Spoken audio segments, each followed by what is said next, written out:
They gonna hear that shit. Oh, Madre, you got a mic. But you yada over the best part.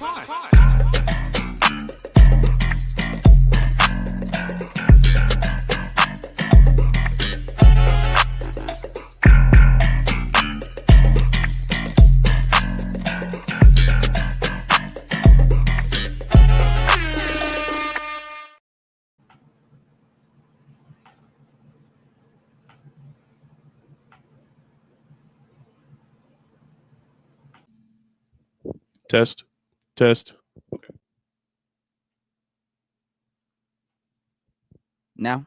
Now. Yeah, ladies and gentlemen, you heard the theme music, which means one thing and one thing only, bitch. It's another Sunday with the Yadda Yadda podcast, episode 140. It's the Kid Joe now in the building. Black Hype's here. Nelson's back on the mic. And, of course, podcast MVP every damn time, Sebastian!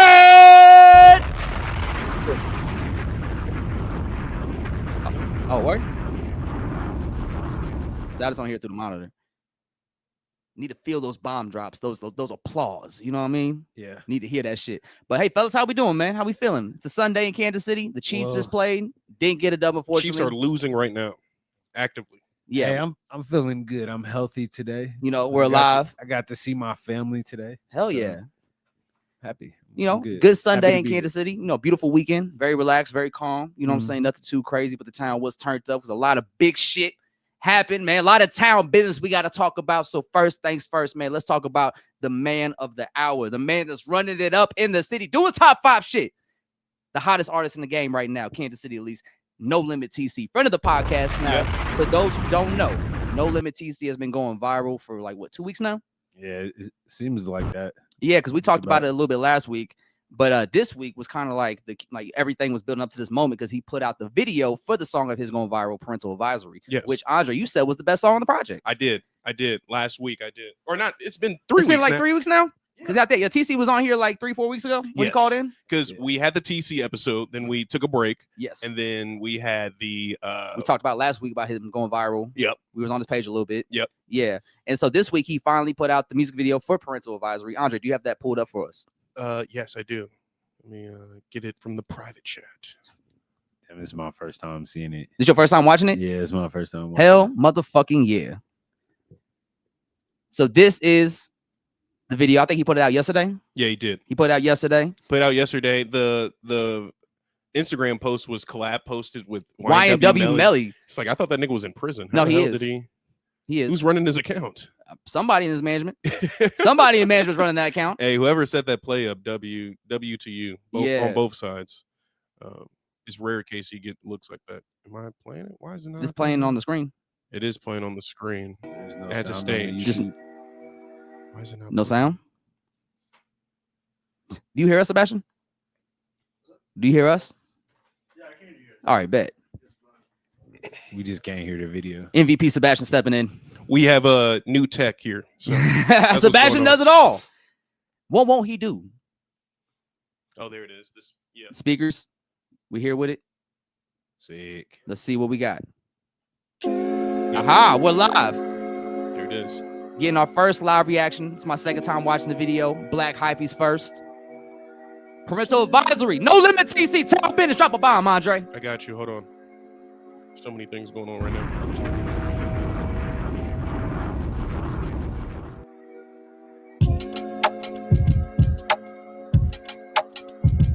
W Black Love.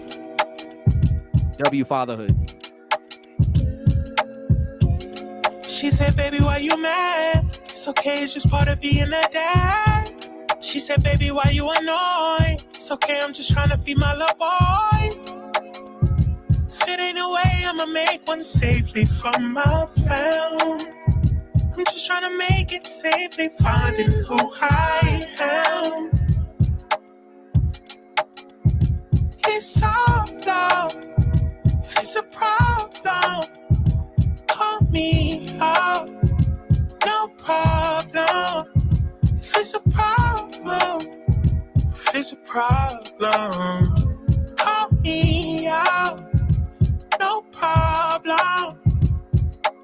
Stay steady, stressing my work, I'm so confused. See about the money in person, all in the news. Gotta double up just to make it, that's all I choose. You ain't choose a grind for your family, that's all on you. Guess I had enough of it. Guess I couldn't wait much longer. Guess I knew the time was ticking. When I was young, I couldn't wait to be older. If it ain't no way I'ma make one safely from my family. I'm just trying to make it safely, finding who I am. It's all love. If it's a problem, call me out. No problem. If it's a problem, if it's a problem, call me out. No problem. Days can get confused, all stress. Working hard, but they told me get some rest. Test after test, I'm just trying to do my best. I still got you in my head, oh yes, I'm in love with you, I swear. Family strong with the hands out there, I believe in you, you believe in me. Life's a dirty game, they've been cheating me. I guess I had enough of it. Shout out Better Days. Guess I couldn't wait much longer. Shout out Deja. Guess I knew the time was ticking. I was young, I couldn't wait to be older.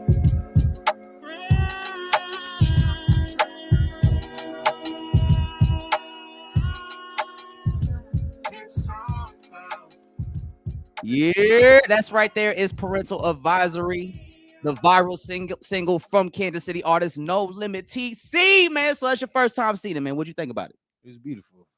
I love that. I already know, like, TC, a family man, been doing his thing as a dad. Yeah. It's just cool to see it translated through song and then through a visual like that. And they put together a great visual for that. I think Nah, it for was real. a great visual for the moment they're having with the song. And quick turnaround as well. Hella quick. And it was like a very simple concept, but it looked visually appealing. Yeah. That made you invest to it, made you interested in watching it all the way and seeing how the story progresses with the video. The Kendrick references is real. Yeah. The influence. The Mr. Morale influence. The Mr. And Morale I gotta influence. say, man, hey, drop a bomb one more time for TC because he is out here doing his shit, doing what he needs to do, keeping focused on what's actually important out here, which is this moment he's having. And this is also why I want to stress to y'all why this top 5 shit absolutely means nothing in the end game. Yeah. Because TC got viral, not because of this top 5 shit. He got viral because of him. Because of the art. Because of his music being high quality. And that's what it's all about. That's what it's always been about. Yep. So salute to TC for doing it, man. Because I did listen to the album, Fuck Yes. Your Hood. And I gotta say, I see why he felt the way he did. Because that's a great fucking album. No, it is good. That's an amazing album. And I think for this moment to happen with TC, with this project out, I think it's absolutely perfect because the project's about him turning over a new leaf, starting a new chapter in his life as a father, as a man. And Parental Advisory is a great lead-in for that. Mhm. Like, it's a great representation of what the album's about and what direction TC's headed in. Yeah. And I think the album does a great job of showing his range as an artist. Yes. Like, especially with Parental Advisory, because like you said, that's your favorite song. Yeah. And that's definitely one that sticks out. Yeah. Hit that one in the first Scorpio song. Yes. Time Heals All. Yes. Like, that was an amazing song. Or God is Offense, the outro too. His offense is Yeah. The outro, amazing outro. Like, it does a great job of highlighting his skill set as an artist and his versatility and his range. And I just really hope with this moment happening, TC takes it as far as he can go and continues to expand his sound because he has so much potential as an artist. So much potential. Oh yeah, sky's the limit with TC. I hope this moment is life changing. You know, I hope this creates momentum for like some tours and some shows because he's a great performer as well. Yeah. So I would love to see the album live. I think he mentioned maybe doing something in November. Yeah, if I remember correctly. Yeah, we'll see. Last time I talked to him, he said he's shifting all his momentum to this single. So I mean, and that's it is, as he should. It's Like, working. this should really be something he just pushes nonstop. Definitely. You know how Ashan's doing with his freestyle? Yeah. Just do that. Literally. Just keep shooting different content for it, put it out, and keep pushing the song as far as it will take you. Yeah. Because that's kind of what you got to do with these viral moments now. Like, it's kind of hard to have a viral moment change your life, but if you stick at it during that moment, it'll take you far. I also like how he's embracing. Sorry, I didn't mean to cut you off. Oh no, you good. I like how he's embracing that he's not only a family man, but he's a worker. He's not on his ass just waiting for something to fall into his lap. Even in the video, he embraces what He does. ultimately got him viral was the duality of an artist of I'm gonna have a 9 to 5. I'm gonna still get this shit done, but I'm gonna still get this these raps off as well. So Yeah. I like the duality of that. Like, And you could see that in the music video. He's a working man, but also an artist. And Yeah. that's the balance of his life. Literally. And that's what he's trying to use this moment to stop. He's trying to be a full-time artist. So him getting this moment, it could be a possibility where that does happen. Yeah. And we can see it. Yeah. We see the art. And- Cream rises, man. Exactly, man. And the good thing about that project, Fuck Your Hood, is that it talks about one of the things he talks about is people plaguing not only the community, but the music community as well with the bullshit they put out. Yeah. And TC's like, I'm different. I'm not bringing bullshit to the game. I'm bringing real shit, passion, heart, fatherhood, all that shit, you know?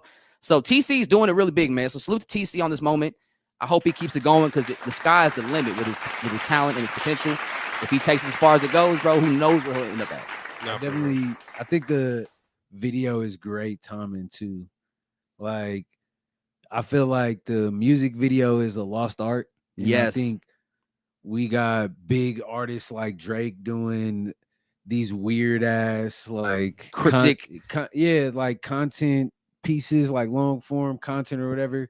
So to see like a really dope video at the right time and not just like you spending money on videos because you got it. Yeah, It's like it's cool to see. it Yeah. is. And you gotta have shit like that. and it's so- literally grassroots, bro. Yeah. Yeah. It's organic, you know, Straight from the soil, straight from the city, the city. literally. So, And like honestly, the city is actually having some big moments right now. I don't know Yeah. if people have realized it, but like outside of hip hop, you got Broderick Jones, yes, who's on, the voice. He's on the voice. Drum a bar for Broderick, man. Hold on. I love that guy. One time for Broad. I love that guy. One of the coolest motherfuckers you'll ever meet. So, you know, I stay on the plaza. So one day I was going out to the pharmacy, and then we look over and Broderick's performing On the corner. on the corner. Yeah. Right. So Sav was like, oh, that guy's just singing over there. Like he sound kind of good. Now I looked over, I'm like, that's fucking Broderick. That's Broderick Jones. That's fucking Your Broderick. boy, bro. No, but major looks. Major man. looks, and like salute to Broderick, because Broderick is somebody that if you look at his numbers, like he looks like he's really popping. But Broderick's still like on the ground level, still put in the work, Yeah. performing on the plaza, performing on streetcars, like anywhere Broderick can perform, he's going to pull up. And Yeah. I really admire that about his work ethic because he's not too big or he doesn't feel too big to do stuff like that. Yeah. And stuff like that matters. And then like when he did The Voice, they put together like a video package for him, Yeah. or if he did it himself, and he highlighted that. Yeah, I'm pretty sure they might have did that for The Voice. Because Yeah. I was thinking that The Voice had already happened and then he's doing it in retrospect, but maybe it's the other way around. Like he where- did that for them. Yeah. Yeah, like his So, audition tape. not even just like the B-roll. Oh yeah. So I don't know. Yeah, and little shit like that matters. Literally. Little shit like that matters, especially for these moments. Like Broderick is somebody that's always known how to capture his moments. Like he went viral like 3 times when the Justin Bieber album came out. Yeah. And like he was running it up. Like Yeah. he had 3 covers of Justin Bieber's new album that did like 100,000. I think some people may not know about Broderick, he does know about like the back end side of filming shit and putting the content together. Yeah. Because I've seen him behind the camera before too. So it's like he definitely is a jack of all trades too. Yeah, like talented in every way, pretty much. Yeah, he low-key athletic type shit. Hella, bro. Like he wanna can no just reason. skateboard randomly. I want to see him race speed. I need them to meet. Yo, set Yeah. that up. I need to see that meet. Yeah. It'd be hilarious. That would. And like Broderick's got the personality for that. And Broderick is somebody that can really just go as far as his talent wants to take him. So has this season, can y'all tell me more about The Voice? Like I'm not tapped in. So like, It's like American Idol. I know what it is. Okay, yeah. But like I don't think it's happened yet. it Yeah, hasn't started he yet? announced no. it Okay, that yeah. he's gonna be on it. All right, cool. Yeah, and then on top of that, we have another Latina singer from Kansas City, Winely Quesada, who's Okay. actually the cousin to my good homie Joe Q. She won the show Making a Band, which is a show on Netflix. Oh shit. Yeah, and she ended up winning. Oh And shit. so they're actually gonna have a show at Uptown Theater, I think, here pretty soon. Like she won that show. She's now part of a 3-girl group. Oh wow. Yeah, I like we just started watching the show today. We watched the first 2 episodes. Really good show so far. Is this a spinoff of what like Diddy and them was doing, making the band? I think it's called Making a Group. Oh, okay. But it's something along that same concept. Okay. Yeah, just a different title. Okay. But it's been a pretty entertaining show. We just started the first 2 episodes. Pretty entertaining. I know that she wins it, so I'm curious to see like how it plays out. But a lot of talent was on that show from what I've seen so far. So excited to see how it plays out. But she did win. So Yeah. salute to her. And then we got a Sean dropping a mixtape this Monday Okay. on Yeah. YouTube.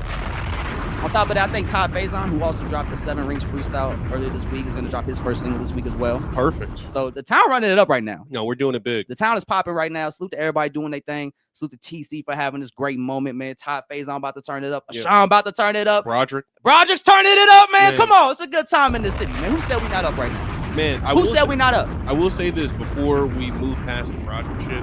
I hope he like makes it like well into the competition. Yeah. Because I remember a few years back during COVID, Chef Jay was on Hell's Kitchen. Yeah. And he made 2 episodes and got knocked out.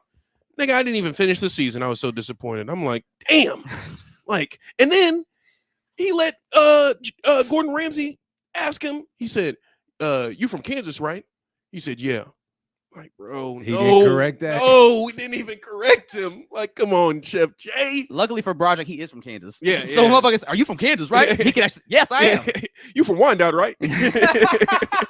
I hope he goes on to voice somebody. Are you from Wyandotte? I'm from Olathe. No, Oh, man. That'd be insane. but no, it's all love, especially to Chef Jay. He's doing his thing, but Yeah, he's still cooking. yeah, But you know, honestly, like it's Chef Ramsay. Sometimes you might be starstruck literally. as a chef, No, for real. as a fellow chef. So And from what I like, my research of Hell's Kitchen, because we went on this big old binge before, like he was on, because he announced it and was like, "Fuck it, let's just watch all the seasons." Like when they drop you, like when you see them like land, they land immediately. They go right off the bus to start cooking. So, you know, those Yeah. types of environments. You know, that's what they did in that Making the Band show. Like they just start off with the intro. Yeah, we got 50 singers in 50 boxes, so they can't see each other. They just hear their voices. And here's the first singer. oh shit, They didn't tell us the rules or nothing. They just say, here's the first singer. You got to sing. Yeah. You got to sing for your bed. He coming for your bed. Oh, Remember that? Yo, that shit Remember was that Diddy wild. video? that? Hey, you gonna let him take your bed like that? Come on now. Come on, Yo. Playboy. Now it's like a singing battle going on between 2 groups, That's crazy. 2 singers. Making the band is some of the wildest shit imaginable on television. Hey, that was Diddy would really just like he said after a while stop being about music shit. It's like Yeah. how far are you willing to go for me? Man, How- go get me a bagel at 3 a.m. No taxi. No What? tax, walk. Crazy. Walk, no shoes. Yeah, I know we're in Harlem, but What it's this in got Brooklyn. to do with music? So my don't take favorite- that train either. Yeah, my favorite bagel spot is in Brooklyn. Get at it. Huh? Get to moving. Get to moving. That Hey. Chappelle skit Oh yeah, where he baby just boy. jumps in the He, fucking. he just jumps in his arms. He carries him out. He doesn't actually walk. Yeah, literally. Yeah. Yeah. But some other news that happened in Yes. mainstream hip hop this week. Young Thug made the headlines once again because he dropped a new song. Have you heard it, Andre? It's called Miss My Dogs. No. Which is actually a cool homage to Loki, Wayne. we gotta play the intro. Can we will we get striked if we play it? Probably not It- immediately. Okay, we probably play like maybe a minute Oh up. damn! If we go get strike, y'all gotta go check it out. And it's actually another homage to Lil Wayne because Lil Wayne had Miss My Dogs. Imagine being Here, I'm You know, silence it. yeah. Okay. Silencia.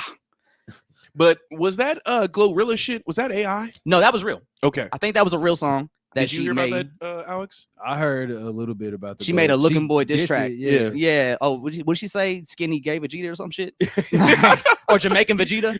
Yeah, Jamaican Vegeta. My bad. I did not mean Yeah, that I'm gonna have to maliciously. tap in. I didn't mean that I fuck maliciously. with Glorilla though. Yeah, like, Glorilla, for real. I love that Why she catch the strays? because he was like, I think hit He was Mariah. pillow talking. Yeah, it on was the one of them, inside. another phone call leaks, right? He's on the phone with Mariah the Scientist's girl. I think she brought up Glorilla or something, and he was like, "She's so ugly. I would never pursue her ever. She ugly, tiny little body." Like, nah. Whole And- time he in her DM. Asking her eye color. That's so- sick, man. Yeah. It's sick. But we got the video. We'll play a little bit of it. All right, just- Do you know any highlights of like because it is I a know the 7-minute parts. video? I know the parts. I don't know the highlight marks exactly, but I know Okay. what he talks about. Okay. But the intro to me is probably the best he sounded since Post Christmas. It sounds cool. He shouldn't have not said nothing and just immediately did this. Yeah, it probably would have been better. Either with us or against us. Get down to lay down. This is like a campaign ad. Made it from the It feel like it, don't it? Now we make it toast. Celebrating niggas' business. Y'all don't really get it. Dollars really on every other pole. Dog got different. This almost roles. reminds me of like Oh no, that's when not that Kanye was dropping the crumbs for Donda. one shit. What? The crumbs for Donda at the beginning of the rollout. Oh yeah. Oh my dog. Solid as they come in. He did his Those best are my like niggas still with us. It does feel like a Those that weekend stay kind of down like through build rough up. waters on the river. That's him singing. Future Yes, that's not shit. Young Thug. Wow. It is what it is. It sounds good though. That AI My crazy. life not still Don't say that. Please don't say that. Please don't Bunch say of that. beautiful chicks. Please don't say that. Overseas trips with the How much more time we got, Andre? same Don't keep it under a minute just so we'll get straight. Yeah, we can talk about it. We can break it down. The Okay. intro is actually dope. Y'all It just sounds play nice. it in the background Okay. and make you guys. We enlarge this? Yeah. Cool. That way I can chop the clips up. Mm-hmm. So are we enlarged? Yeah, you're enlarged. I mean, Okay. do you want just full screen? Yeah, we put us full screen and then put the video low screen. Can you do that? I'm not if not, no worries. We're Here. testing. If you guys want to watch the video on your own time, you can watch it. Sebastian knows how to do it. Our other audio engineer, technician. Let's see, can he get it? Can he do it? Y'all are watching this live is like a fourth wall break. You seeing us work in real time? Yeah. Thank you for your patience, though. This is how the pandemic was. Yeah, that work. We're trying to figure this out in real time. Oh, move your cursor. Don't worry, he gonna get it. We gonna get it. We gonna make it. Phil. There we go. We getting there? Yeah. Hold on. Hey now, say now.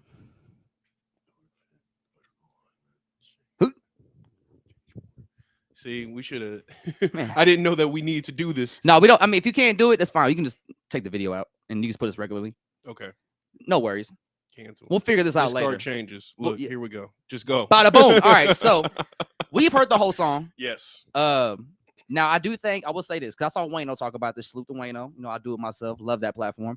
I did see Wayno say that he thought this song was a rusty song. He wasn't very high on it, but I would say I think this is the best Young Thug song he's put out since being released from prison. I think it's the best he sounded. Now, I'm not gonna say it's at the same caliber or quality that we're used to hearing from Young Thug pre-prison. Yeah. But I think it's cool to kind of hear him figure it out in real time. My nigga James said the effects are all the way up.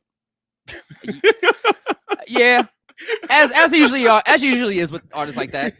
But I think it sounded really good. Like that intro was really beautiful to me. I liked it a lot. And I think conceptually for what he's talking about, I think it's cool because he addressed Drake, he addressed Future, Gucci, 21 Savage, Lil Baby, because you know all the people that he was talking shit about in prison that end up getting leaked and exposed to the public, right? Yeah.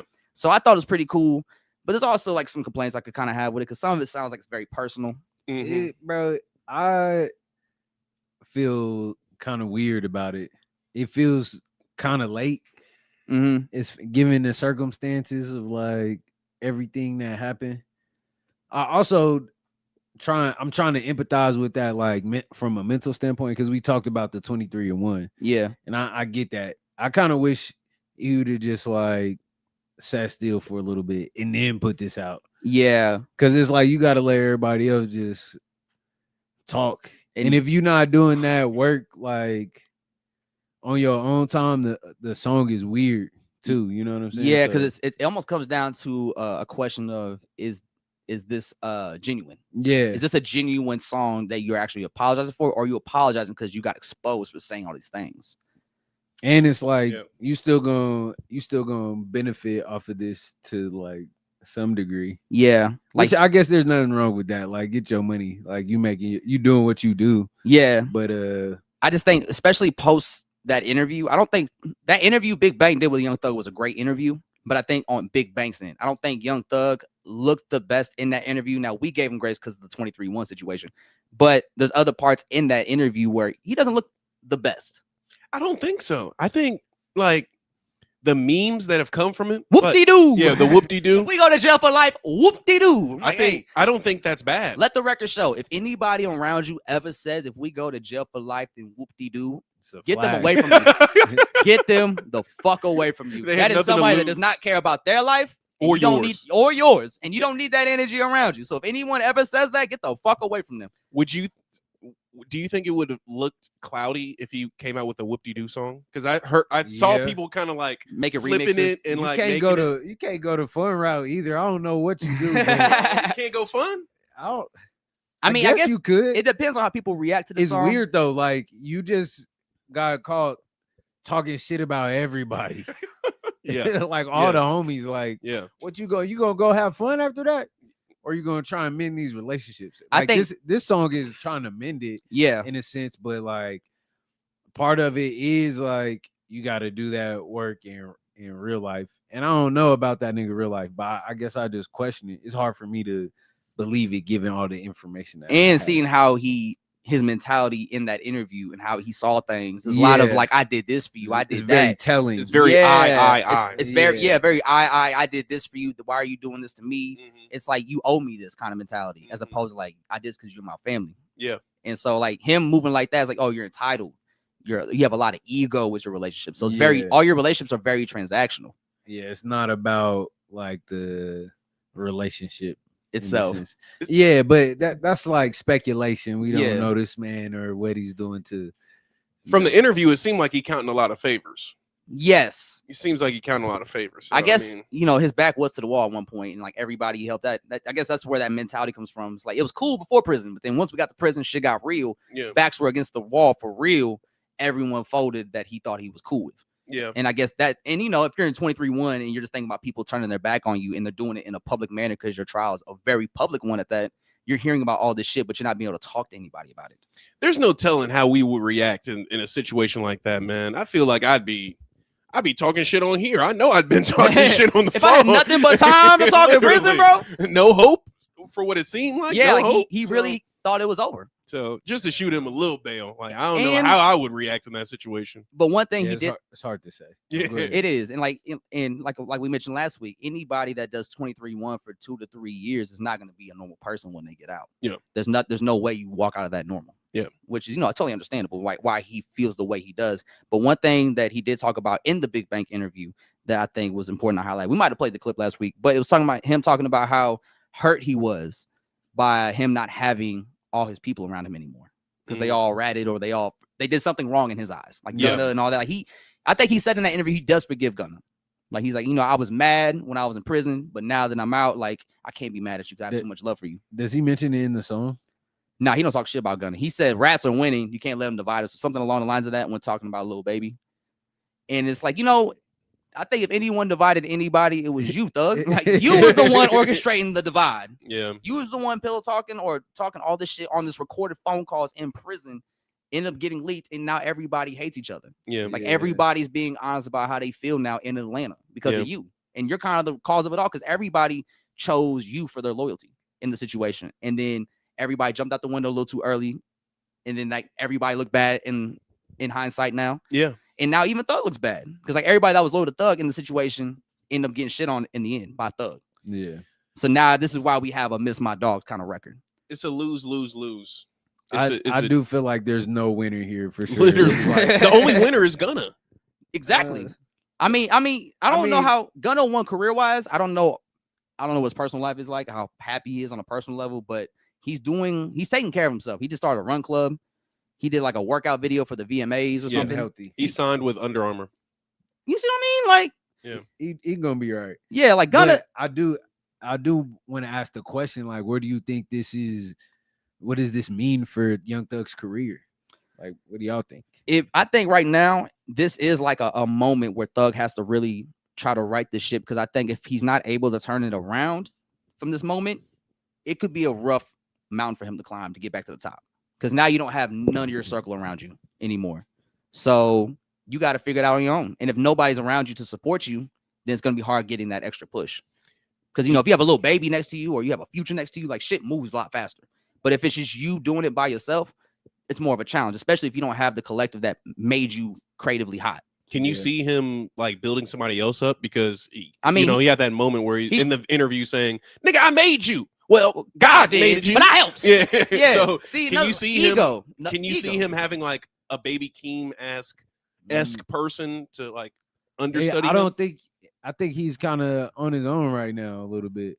Like he really on. I don't think anybody that would follow him right now, I don't know if it would be like beneficial to them. Really, like, there's someone that might be able to like benefit from that, but I don't see that being a thing. I will say, Andre, there is actually an artist he is taking under his wing, because I think somebody pointed out how YSL doesn't have really any artists on it anymore. Like everybody that was on their pre-arrest is now gone. Yeah. But there is one artist he signed that's popping in the underground scene called Non-Vicious.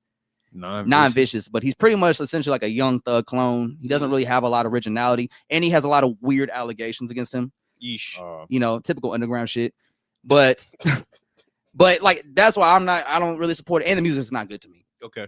Especially compared to like who was under Young Thug prior. It's like this is a clearly step down. So he just needs to get it right himself. Yeah. And I think one thing Wayne brought up that I think I do agree with is that Young Thug does need better beats. I think his production was always something that was a highlight of his in his music.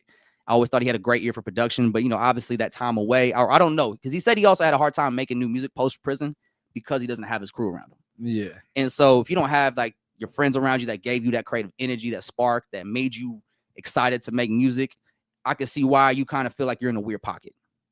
I mean, what can you do? Like, there's not. Yeah, I can see how that's like, yo, what the fuck? All my people is gone. All my team is gone. It's hard to sit through that. It is, but and figure it out yourself again. You got to maintain your integrity though, and I think that's where it is. Like, you will be hurt by somebody, and then how you project that out onto the world, and then you block your blessings because it was help there. Like 21 was trying to help that nigga. He was the only one talking sense to him. Yeah, it wasn't like he was like, truly alone, I guess, in that sense. But it's like, it's hard to say. It's hard to judge somebody that respond like that. But on a integral level, I don't know. I don't keep nobody around now. I feel like I can't trust like that. Yeah. I try and keep my grass trimmed, but I'm also not no superstar. Literally. That could offer people a lot of things and get stuff in return, vice versa. Yeah. I think you hit the nail on the head in terms of projecting. Yeah. Because the insecurities are on Front Street. Yeah. Especially with a 3-hour interview. You can't really run from that shit. Yeah, and you was just wilding the whole interview. Like, I mean, granted, Thug kept it real, but sometimes keeping it real don't always put you in the best light. James, what are you talking about? This new Opry link or leak? What are you talking about? It was like a red button leak that came out where he was dissing LeBron and DeMar DeRozan again. Man. Yeah, like we don't care. I think Drake, like the first video was kind of okay because you heard the song. I watched it, and then it was like the "What Did I Miss" video. Oh, is that the one with Yeet? No, that's not the. I ain't watched the new one. Okay. I watched the first one, and then I was like, oh, this is what you doing. It's like, I can't. I'm not about to do this. I'm not about to waste an hour and a half of my time watching bullshit for 3 songs. And for real, bro. I listened to a clip of like the Joe Budden podcast, kind of digesting it, and they saying like it's like he fishing for a sound. You know what I'm saying? And it's like Young Thug. I can for a sound too. Cause like you think about how everything transpired after like the Kendrick Lamar shit, and how Drake was kind of looking crazy, and it's still like. The next album that Drake put out is like vital to where his career goes. Yeah. Yeah. And especially because the last 3 offerings, man, like we talked about last pod, it didn't show a lot of promise. I think Are you talking about the streams? The 3 songs that he put out on the stream. He had the I can't remember what they're called off the top of my head, but one was Party Next Door. Yeah. Or it was like a remix with Cash Cobain. Yeah. That was on the Some Sexy Songs for You. Mm-hmm. There was the track with Yeet, and then there was the one where he was driving in the car. Mm-hmm. And that was the only one that sounded like it had promise, potential to be something great. But then Drake had a beat switch like immediately in the first half. Yeah. And it changed the whole vibe of the song. It went from like a timestamp record to like another Yeet record he just did. I'm tired of the Drake beat switches, bro. Rap on one beat for the whole duration of the song. Like, this is not. If you're reading This Is Too Late, or no, he didn't even do that. He did that. He did that. On what? If you're reading This Is Too Late, he had the Woe song. Yeah, with my woes. Yeah, that one. That one, Star 6-7. Yeah. Star he had a few. Hey, that one what was crazy. the Most of the trip? Most company. Basically, all I'm saying is it's not in the 2010s no more, bro. Like, and they don't sound good. Yeah, they're just so abrupt. I think the shift in like, because Drake is a pop star at this point. Like, he could get away with a lot more than say like a rapper like Joey Badass. You know what I'm saying? Yeah. Or somebody that what they do is hip hop. Like, it's more standards there. And I think people are caring about hip hop and just remembering how much they love the art. And we've been getting a lot more projects that's been like one raw and vulnerable and just like more integral to who artists are as like people. Yeah. You know, so like Joey Badass, he did the interview with B-Dot. Now I checked it out over the weekend, and he was talking about how 2025 has just been a great year for hip hop, and I definitely agree. Yes. Like even the tail end of 24 is like We had a lot of momentum with GNX dropping. Yeah, GNX and really it's like lit just- that year on fire to end it off. I Literally. definitely have just been enjoying hip hop more and just going back and listening to older projects. But just the shit that's been coming out recently has And been fire. Especially in the last like month and a half, like when the clip started, then Tyler came after that, and Yep. then Summer's been Chance great. the Rapper came out like the week after Fire. that. Like I like the Gun Project. West I Side like Gun, the Heels West Have Side Gun Eyes Project. too. That Shout out shit Amir crazy. Kitchen. That shit is fire. You not- know who just dropped that? It was fire. Is Rap City dropped something with Madlib. Oh, I don't know if yeah, y'all like a heard 2-song that. single? She dropped Daddy's Girl. I forgot the name of the other song, but shit, gas, Yeah. cooking niggas. It's not rap. It's almost it's jazz R&B. But Destin also dropped this year too. Hell Destin yeah. Conrad. That's your man's right there. Man, Like, that's I my bought guy. for him one time. Hold on. Let him know we see him. We got it.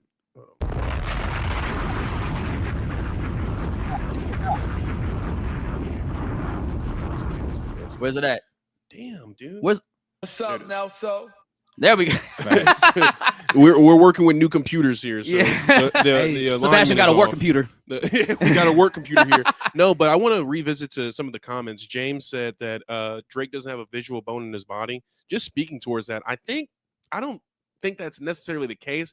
I think Drake just leans heavily into pop culture and meme culture a Mhm. little too much to where he's trying to get screenshots from his videos to go viral. Yeah. Like I think you know what the first example of that was? what? Hotline Bling. Yes. I agree. Because that video was a meme in itself. Yeah, and then it had Ellen doing the dance and all these different Yeah. things. So with him doing the little, I don't know how to the car park, like Oh, what yeah. did I miss? The little What did I pool? miss? Yeah, that And you know, thing. I will say, what did I miss has been the only highlight of this whole thing. I mean, that shit was And dope. that was It a great like- start. Yeah, it made it seem like, all right, you about to do one that, like the Drake that we like Yeah. or enjoy. I don't know how y'all feel about that. I think song, but- Nokia also kind of did that, but with the video itself, it's kind of like a lesser version of a Hotline Bling video, Yeah. where they have these sprawling staircases and these Mhm. grandiose like looks and sets, but it didn't really hit. The song hit. Like I mean, I like the video. I didn't Yeah. think the video was as bad as people said it was, or like they had a lot of critiques about it. I Yeah. thought it was a pretty cool video. It could have been some color in it in terms Yeah. of like visual. Yeah. But I didn't think it was a big deal. I liked the video. I thought it was probably Drake's best video in years. I think I thought First Person Shooter was a good video. Oh, that I forgot about And that that was video. like memed up. yeah. That was like we're 'Cause- trying to get every meme. We get The Office. We got Or, the what- giant Michael Jackson. what was it? What was the thing? Way Too Sexy? That was a meme video. Oh yeah, that was with too. Kawhi Leonard. Yep. Yeah, in Future. Yep. Yeah, because there was So- a time period where Drake wasn't really. I feel like Drake wasn't doing videos pretty consistent. Like he did a video for Nonstop. I think after Scorpion, he stopped doing videos for a little bit. Oh yeah. If I remember I mean, correctly. didn't he do like Chicago freestyle? Oh, No, yeah. no, No, he he did did. Nice for What and everything. On well, that was on Scorpion. Scorpion. I said Okay. after Scorpion. Yeah. But I'm being still corrected. But which what is it? The Jimmy Crooks? Did they do a video for that? Yeah. Okay, yeah. They did Jimmy Crooks. And it stopped when the beat changed, and then they like were talking with the screens and stuff. Remember, Mhm. they're rapping in front. Oh, of And you. that he one, did yeah. the Future song too. Which one? That's post. Life is Good? Life is good. Oh, they did. Oh yep, yeah, you're and right. that's memed up where they're in the. And That's when he McDonald's. was like hanging out with Yachty and Yeah, shit. Yeah. But, So I mean, I don't it's know. this or I that. think this is how I feel about it, or how I see it. Is like you're gonna have to lean on your own inspiration to like, and you gotta trust what you do. You know what I'm saying? Mhm. Like if you this superstar, then you Be should it. be good. Yeah. But lean on your own inspiration, because Ooh. everything that's coming out is not like of the world. It's like shit that is getting rappers like JID hype or keeping them motivated, And or the go- clips. To build off of that, and I think something that Drake is going through right now that is the same thing Pharrell went through in like 2009 in that Pharrell documentary, the Lego movie. Yeah. If you guys have seen it, there's a moment where Pusha T is talking about the Till the Casket Drops era, Yeah. and he was Mhm. like, that was the era I knew Pharrell was burnt out creatively because when 2009. okay, And he said that because Pharrell came in and that was the album they were going to work with other producers. And Pharrell was like, we're going to have this is going to be the radio single. That's going to be the street single. This is going to be this single. Da da da da da. And Pusha T was like, Pharrell, like, what do you mean this is the radio single? Like, Yeah. you set the tone. Like, Yeah. you create the radio single. The radio follows you. You don't follow radio. And I think that's what the pocket Drake is in right now. Yeah. He's chasing radio instead of being the radio. I think he's chasing youth as well. That as well. And that's Chasing not working out in his favor either. Yeah. I think it's so ironic for somebody who's gone on record saying that they can only write about themselves and only do these things self-indulgently, that all his references in terms of the visuals that he puts out are for the world.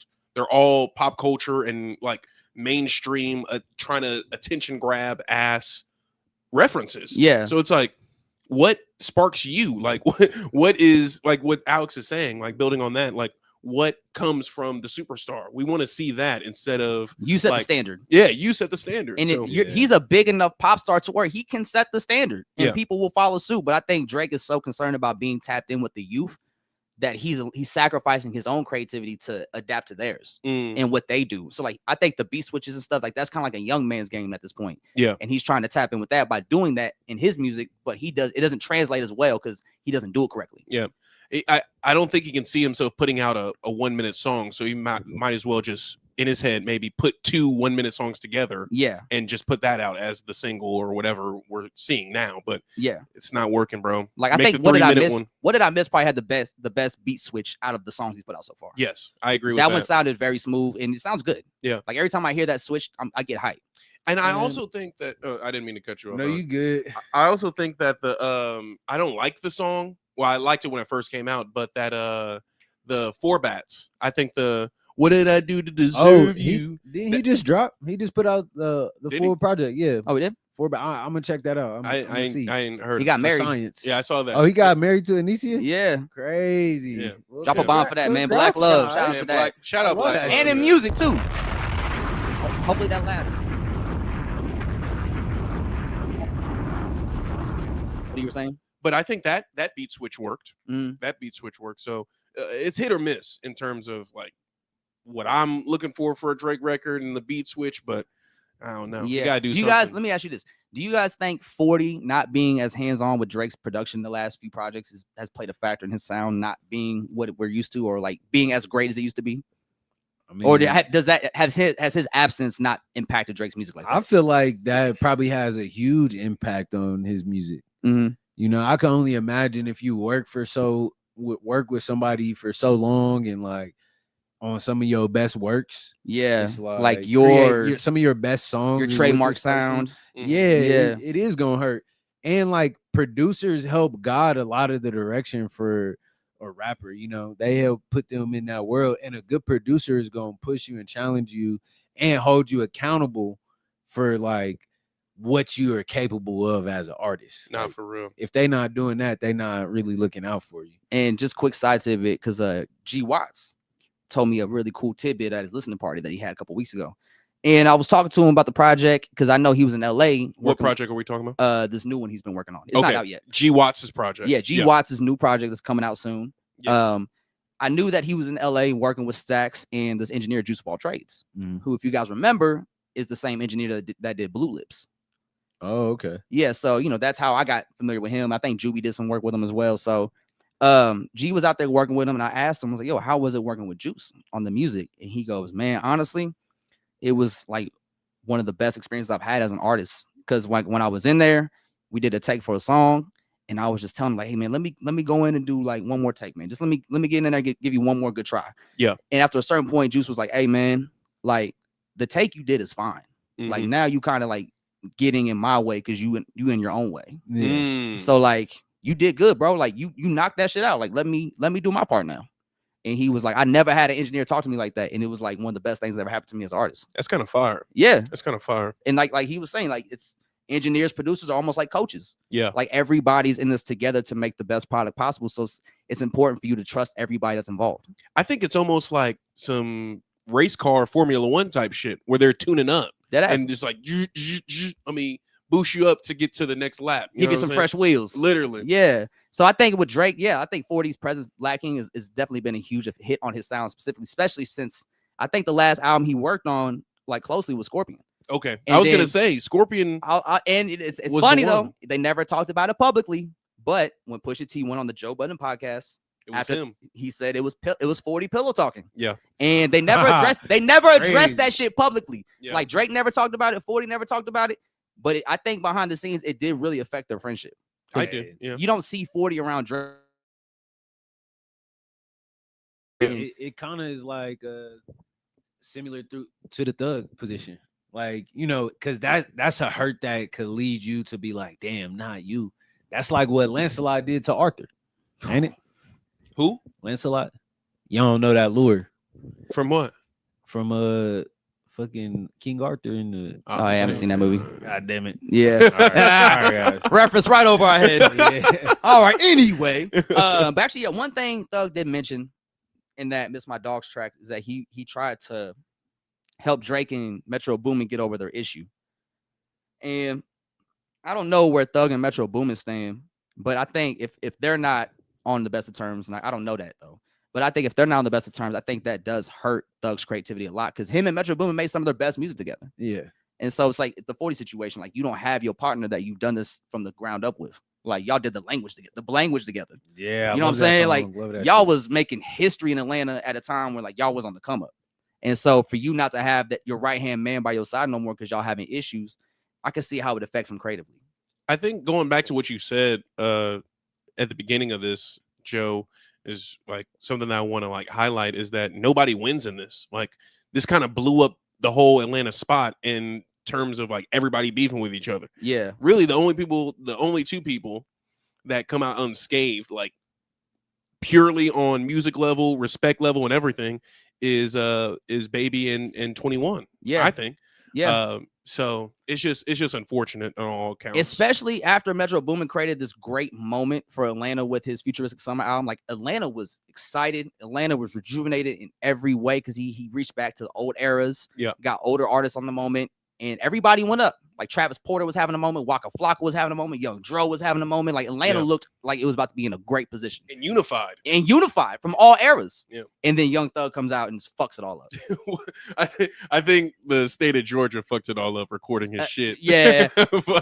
And you know, it's actually everybody's been spreading these conspiracy theories that the government's been leaking those calls. Actually, you can publicly request those files. Yeah. If it's a public case, I believe you can request shit from the case itself. Yeah. Man, niggas gotta take accountability. Like, no, for sure. Like we all gonna have emotions and we are gonna, you know, deal with shit mentally. And I ain't saying that I understand what this man went through, but it's like you responsible. Hence is why we got that apology song. No, for real. You know what I'm saying? Yeah. So it's like you just that shit you got to deal with. And if and you get off with a Rico, like niggas is gonna be looking at you. Yeah. Niggas gonna be paying attention. Like, so I don't know. I don't know. Accountability. Like, yeah, bro. Accountability. You gotta take accountability. Streets is dead, bro. Like, Oh, yeah. shit not. Streets been dead. Streets is dead. Sorry to cut you off, Alex. The JID album also came out too. That was another thing from Atlanta that kind of brought things to the forefront. That might be the best. That's definitely the best album from Atlanta this year. You think so? So far. Yeah.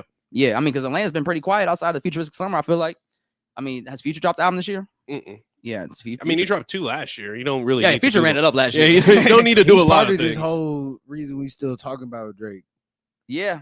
Oh, actually, because Metro Boomin on Twitter, you know, he posts his "Thank God for the Day" tweet every day, and somebody responded to it, said, "Man, fuck your day. You the reason Future and Drizzy ain't making music together no more." And he responded to like, "Go cry some more." Mm. And I love that. I love that. My boy James said, "If I'm grieving my mom and you tell me I want this song, it's a done deal." I agree. Yeah. agree, man. Yeah. And the manner of how she was taken away from us. Yeah, because like, if you guys don't like- know, like his mom was murdered by her boyfriend. By his Stepdad? by stepdad. By his stepdad. Like she was murdered by her. Yeah. So it wasn't like she died natural cause. She was killed. Yeah. I think that's just like, I think it's weird when Young Thug brings that up and tries to mend that on the song, like, because then he try and squash the shit with Drake. He tried to. So that shit is just out of pocket. But like, you Drake can't threw address him it like in that first. It was originally him and 21 on the song, right? It was Thug and 21 and Drake wanted the song. I think it was Travis Scott. Travis Scott, yes, pardon me.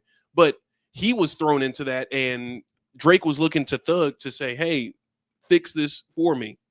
So it's like the reverse of that, where it's like, you threw me into this, now maybe I can That's just me shooting him some bail. That's Or not maybe me maybe saying he that- thought since I I was the agree. one that Fuck- caused this, maybe Fuck these niggas bail. man.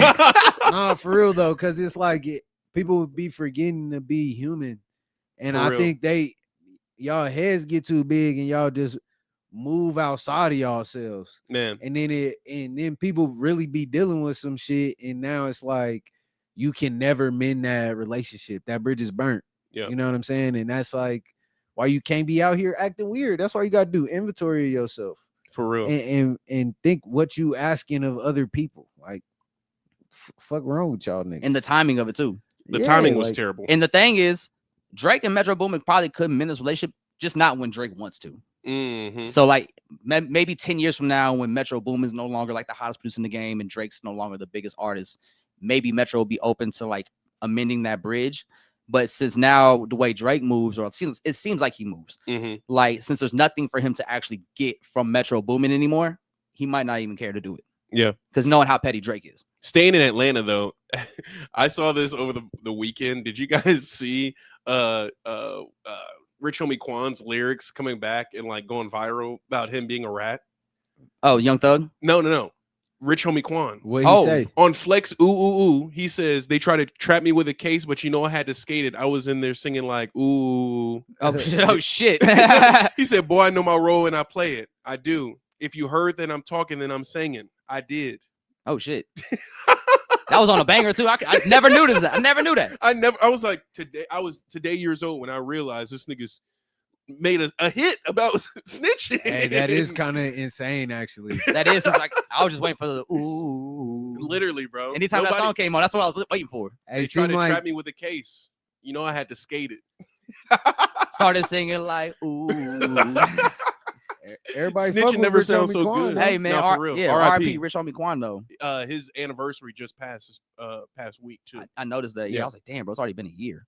Literally, bro. Man, So, Atlanta's been in a rough spot ever since. man. Man. R.I.P. Rich Homie. R.I.P. Staying on Atlanta though, one thing I wanted to bring up is that allegedly, Lil Baby is retiring from Do we music. believe this though? Now that's the thing. Rappers don't really stay retired. I've seen it on a lot of levels, mainstream level and local level. So when you motherfuckers say you're retiring, I don't fully believe you. I've only believed Joe Budden. And he And- actually stuck by it. Yeah. But he So far, so far, he but be flirting though. he stuck with it for some years though, a lot longer than I thought he would. Yeah. And Has he dropped anything? No. Okay. But he's talked about, he'll hear Putting some- out a 16. yeah, like Alchemist, send me one of the beats, man. Yeah. Send me a pack. Lies. Yeah. I feel like the only person who could get him out of his shell is probably Jay-Z. No, Yeah. it's gonna be Drake.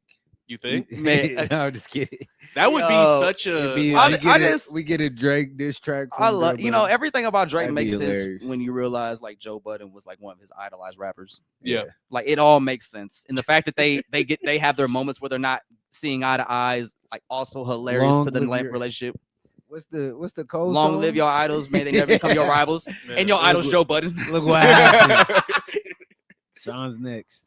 Have y'all, speaking of Joe Budden, y'all been seeing those memes of like Joe Budden as Kratos? Yeah, because he applied to be Yeah, that Kratos. shit He- hilarious. Bro, that's been some of my favorite memes of the week, bro. Hold on, They- I think I have some. Hey, let me tell you, hear me and hear me clearly. That was a 2-pack of ass. It was a video of like Kratos fighting this guy, and the dude tried to hit Kratos 2 times. He's like, hear me and hear me clearly. That was a 2-pack of ass. And fucking punches this guy. Yeah, those have been some of my favorite memes, man. But if Lil Baby were to retire from music, would this really impact music, or would it be more of a hit on Atlanta as opposed to all I the think music? it's gonna affect that scene and people that are around him and do business with him in that way. Yeah. It's definitely gonna affect that scene.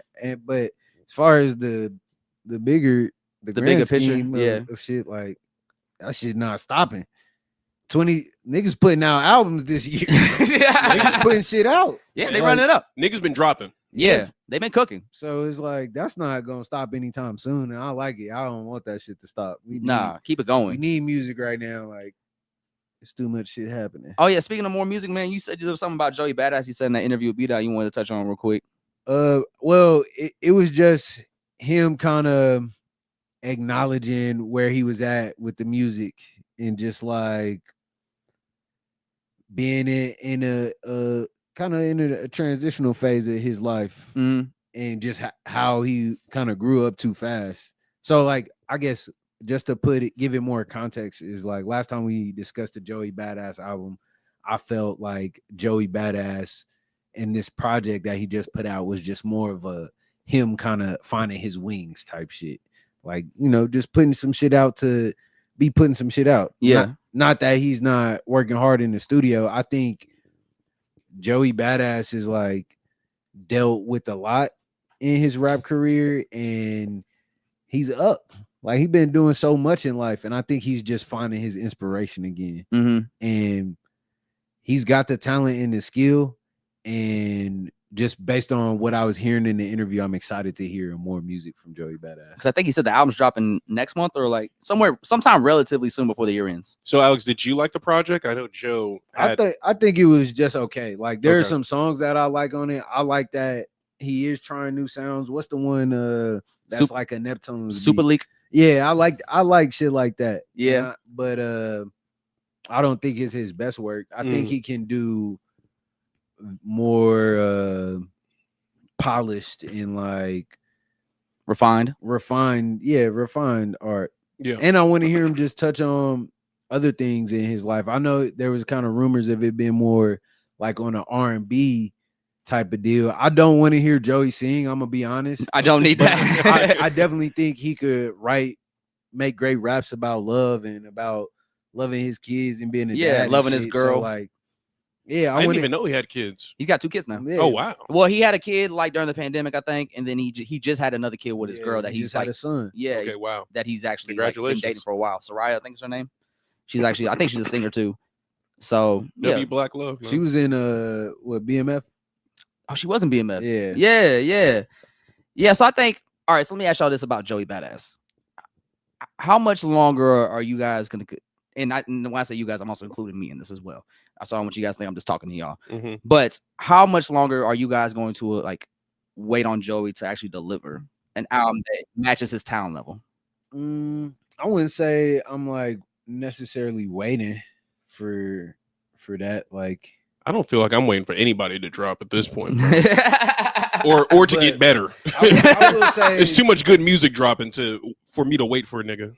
He hasn't made anything that I hate so much that I'm like never gonna listen to Joey Badass again. If Joey Badass put out a project, I'm gonna listen to it. Yeah, like I'm gonna check it out. Yeah, and you know, speaking of that, Chance the Rapper said the negative reception to the Big Day almost made him quit music. Well, yeah. And actually, I saw something interesting because him and Cam Newton just did an interview together, and actually, it was a really good interview from the clips I've seen so far. But one of them, he talked about just dealing with fame at a really early age because, you know, being on stage and trying to win people's approval was something he always strived for since he's been an entertainer for so long. Yeah. And he said, you know, getting famous at such a young age and chasing that feeling and that rush, that high, like he was starting to move into like moving away of seeking approval and applause from the crowd. So like when the Big Day wasn't that, he didn't know how to handle such a negative reception. Yeah, it kind of breaks you. Yeah. I mean, it's tough. That's part of that world, man. Like, your livelihood does kind of depend on if people, you know, fuck with your music. But you just gotta accept that that's that possibility in life. And I'm glad that he didn't quit, you know. Yeah, because we getting some good music out of it. Some real good music. That's where I'm like, I try and empathize with artists a little more as I just mature. Is that, you know, that shit is hard to do and commit to. Pressure makes diamonds, though. Yeah, especially if you like trying to make something that's raw and like really you to your core. So if someone's able to do that at a quality level or at just like a mid level, I can respect it. And if you continue to get better and be honest with yourself, like, that's all I can ask for. Yeah, you just putting your best foot forward. Yeah. But like Andre said, I ain't waiting on nobody to drop music. I'm not waiting on nobody. That includes Lil Baby. Do you got? What about Frank Ocean? That's your man. I stopped waiting, bro. You just bro. It's 9 years since fucking Blonde. We're going on 10. Yes, we about to hit 10. Next year is 10 years since Blonde, bro. Damn. And it was only 6 between Channel Orange and Blonde. So fuck this dude, bro. Like, I mean, he's selling cock rings now. Yeah. He's got better shit to do, Andre. No, for real. And when he wants to drop, net worth. Yeah, when he wants to drop, he'll drop. But just like wrapping up this segment, though, do you guys think that the whole he's retiring from hip hop, Lil Baby, do you think that's just like a play? Do you think It's a I rollout. it's a I play. don't think it's a play. I will say This because he nigga was, wanted to drop 2 albums this year. he was supposed to drop an album like a week ago. Yeah. Like the leaks is what it was called, and like a Young Thug song was gonna be on there where he was dissing Gunna, but then like that leaked, and then like the week of or the day it was supposed to drop, nothing happened. Yeah. And then we have like the phone calls. the phone calls, Yeah. and then the Young Thug Miss My Dogs. So I think like what happened was like when I look at Lil Baby, it's very clear that he is a hustler that got into music because his peoples was into it at a high level, and they allowed him like a trampoline to jump into music and also have some good footing and look out for him while he gets his sound, gets his pen together. So he had people that were helping him that were already in positions to offer him a lot of shit to give him the extra leverage to make a name for himself. So I think with a lot of street artists, it is like that, where this isn't exactly a passion for them. It's more like I can make money real quick because I know how to catch fire. And had good connections. Yes. And so like all that plays a part in him making music. And I think after My Turn, which was the album he put out in 2020, which was his best album. Amazing project. Oh yeah. Amazing project. But I think after that, he just ran out of creative energy, creative juice. And I think we've been hearing that the last few years. Because after My Turn, everybody thought he was about to really make that next level leap like Wayne did. Yeah, I thought people were comparing there. that run to Lil Wayne's run. I thought it was there. Everybody did. Yeah. But he wasn't, I don't think he's as passionate about music as a lot of artists are in his field.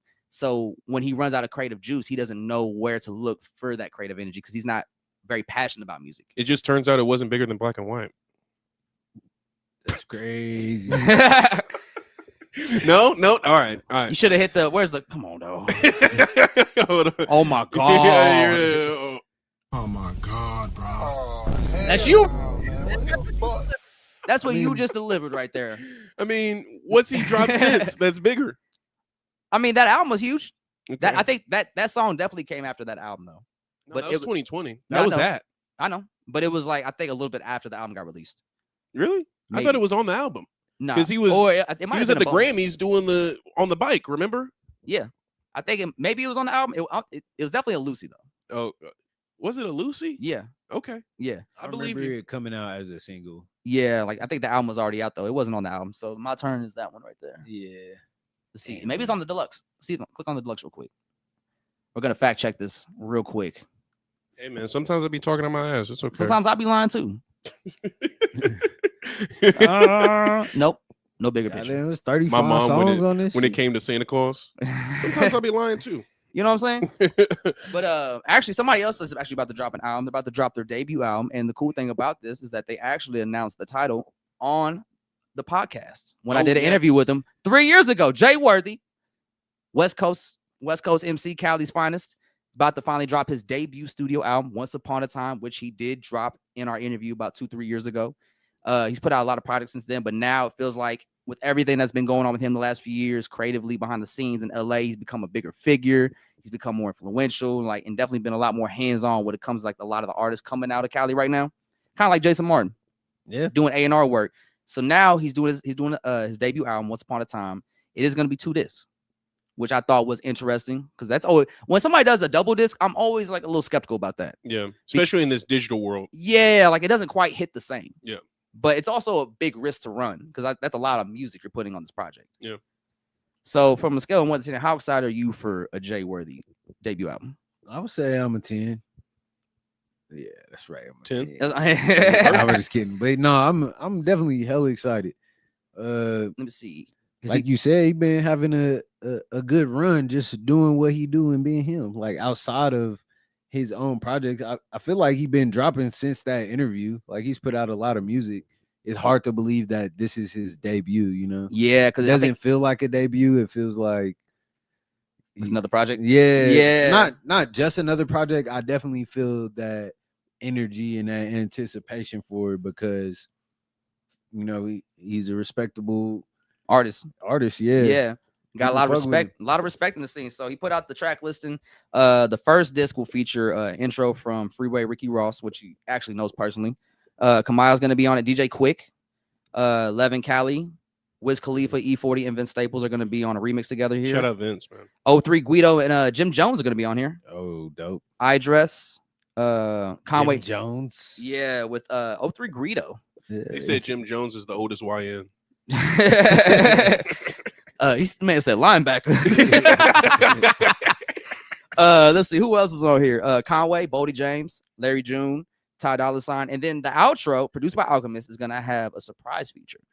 So I'm kind of curious to know who that is. I think it may be Kendrick because he does know Kendrick on a personal level. They grew up in the same neighborhood. Nigga, we need that. Come on, man. Run Bro, that.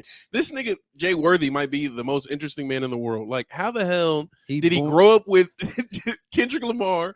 His half sister is Grimes. Like his brother-in-law basically is Elon Musk. Yeah. It's like, bro, what the fuck is? Who are you, Jay This, Worthy? this is the most legendary lineage. Hey, Bro, and when he he does gotta be- interviews, you can't ask him shit about that. Oh wow, Like he does not want to talk about that. Understandable. I Yeah. wouldn't want to talk about my family, but yeah, I'm kind of just out of curiosity, like, how is Grimes your sister? But I think like his dad got with her mom or something like that. I think that's the tie of it. So she's mixed, or is his dad white, His dad is like Middle Eastern or something? yeah, I Oh, believe okay. so. he was born in Canada. Yeah, that's Oh where wow. Yeah. that's where his Damn, what that's the- where his producer's from. Actually, so Born what- in Canada, if grew up I- with Kendrick. if I remember correctly, I think he said he grew up in Canada. That's where he met Sean House, his producer.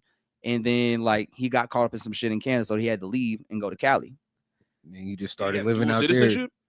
I think he had people out here already. Okay. Or family, his dad was out here or something like that. I'm not Okay. sure, but like let's see. So that was disc 1. Disc 2 is gonna have features from Spice 1 and Bun B, which should be pretty fire. Mac Shout out Bun 10, B.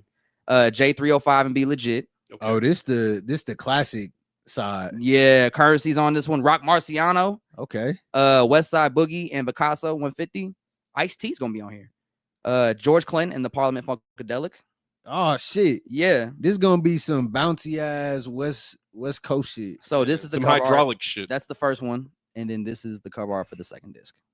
Oh yeah. So let's see. We got production from Cardo, Sean House, DJ Quick, Honda Carter, iDress, I dress production. Hell yeah. Shout out my nigga. Sean House, Ty Dolla $ign's got some production. Alchemist. Okay, I was waiting for the East Coast producers. So he's the one. Alchemist is the one producing the outro Oh, for the first disc that has the surprise feature. well, I guess Alchemist's not an East Coast producer, anyways. Nah, he's from the West, I know it's weird, but it sounds like he East Coast it producer. doesn't make sense to me. Where's Ty uh, Dolla $ign from? Cali.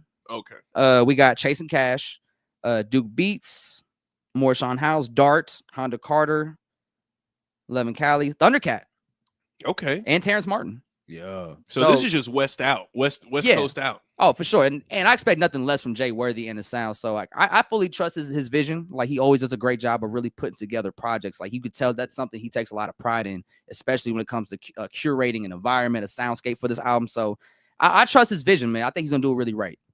I think it's very important. Like if you plan on being an artist and making money off of it, you understand that business of it, because it's a lot of people that's gonna take advantage of you.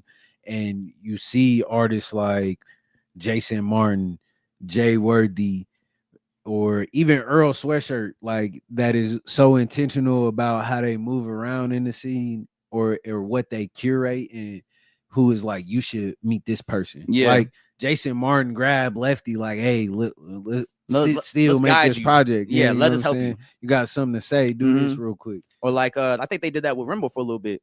Yeah. Like after the pop out, like I saw a picture Jason Martin posted of like Rimble in the studio with Jason Martin, Dom Kennedy. I think Hit Boy was there. Like it was cool to see Rimble in those rooms. Yeah. Because it's like he at that level to where like he's got enough motion to where he can get in those rooms and really level up. And we've seen Jay Worthy curate shit like Meet the Whoops. Meet the Whoops. You know, Even like, Chupacabra. yeah, like that shit is actually wait. Yeah. So actually, I think Jason Martin said it in an interview that a lot of those features came in because Jay Worthy got him on there. Damn, He's the I one that didn't sent the even- I didn't records even out. know that. But you see how like niggas is making shit happen and move by themselves, like and this is kind of a message to KC folks too, is like there's not really infrastructure here to where it's like we got a circuit to do shows right now, you know, Yeah. or like even you gotta fund your own dope shit. Like that's just kind of where the shit is at right now. Yeah, Like like you got to put the bread up. anything you want to Yeah. book, you got to pay some good money for. Yeah. Yeah, and you're gonna have to do the legwork for it too. But Because artists ain't gonna do it for even you. when you get on a bigger scale, you still gonna have to do that. And when you have all these opportunities and this network, you're gonna have to move about it the right way. So I'm excited to see this Jay Worthy I say all that to drop, say. like Hey, just roll out. Shout out to my boy James. He's been fucking with us all. Oh yeah, straight. James is the homie, man. Shout out to James, man. Shout out to James. Yeah, and Lefty do got another album on the way. Yep. Yeah. dope. I will say Lefty has wilded out a lot more since he released his first album. Like he really been in some shit. Yeah. Like he ain't been didn't looking the get- best. Like Oh, people damn. said he was like he been on meth. Like he was telling everybody he was dating Krishan Rock, and Krishan Rock was like, "I'm not dating Lefty Gunplay." Yeah. bro. Yeah, like he was wild. Like he been wilding. So I hope he has gotten it together a lot more locked in, a lot more focused. But you know, Yeah. I'm rooting for Lefty. I fuck with Lefty. Getting dubbed by Krishan is crazy. That is super crazy. That is super crazy. But I'm rooting for because I do like what he brings to the table, especially as like a Mexican artist in hip hop. Oh, definitely. Like we need, shout out to OGeezy too, but like we need more. I definitely you know what it reminds me of, like my life By My YG. Crazy Life. Yeah, My Crazy Life Yeah. by YG. It's like just a tale of this person like throughout their day, or like the scenes they might have throughout their day, you know. It's Mhm. like kind of Training Day energy a little It bit. is, and since Lefty Gunplay is so unpredictable, it's like it Yeah, feels like unpredictable. yeah, like you never know what mood about to be on the next song. He could be happy, angry, in love, sad. The one where they talking about the gun is crazy. You got somebody joining that one? That was me. My bad.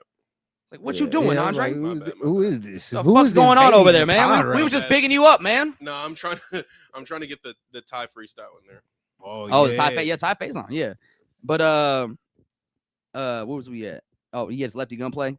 Yeah, man, like he's definitely one of the more exciting artists. Okay, let me ask y'all this, okay? Because I want to bring this up about the Joey album. So it was announced that Joey's album, the new one, Lonely at the Top, was his first album to not chart in the 200s in the Billboard Hot 100. Yeah, it sold less than 9,000 copies, and I think Lefty Gunplay's album didn't sell that much either. Andre loves to bring this point up, so I'm gonna ask the room: does an album success sales wise affect how you look at it? Or how you grade it? I don't grade it I grade it on my own personal taste and ears, you know. And like I'm very if we want to have an argument about numbers, we could break it down and see why this album didn't succeed. You know what I'm saying? Yeah.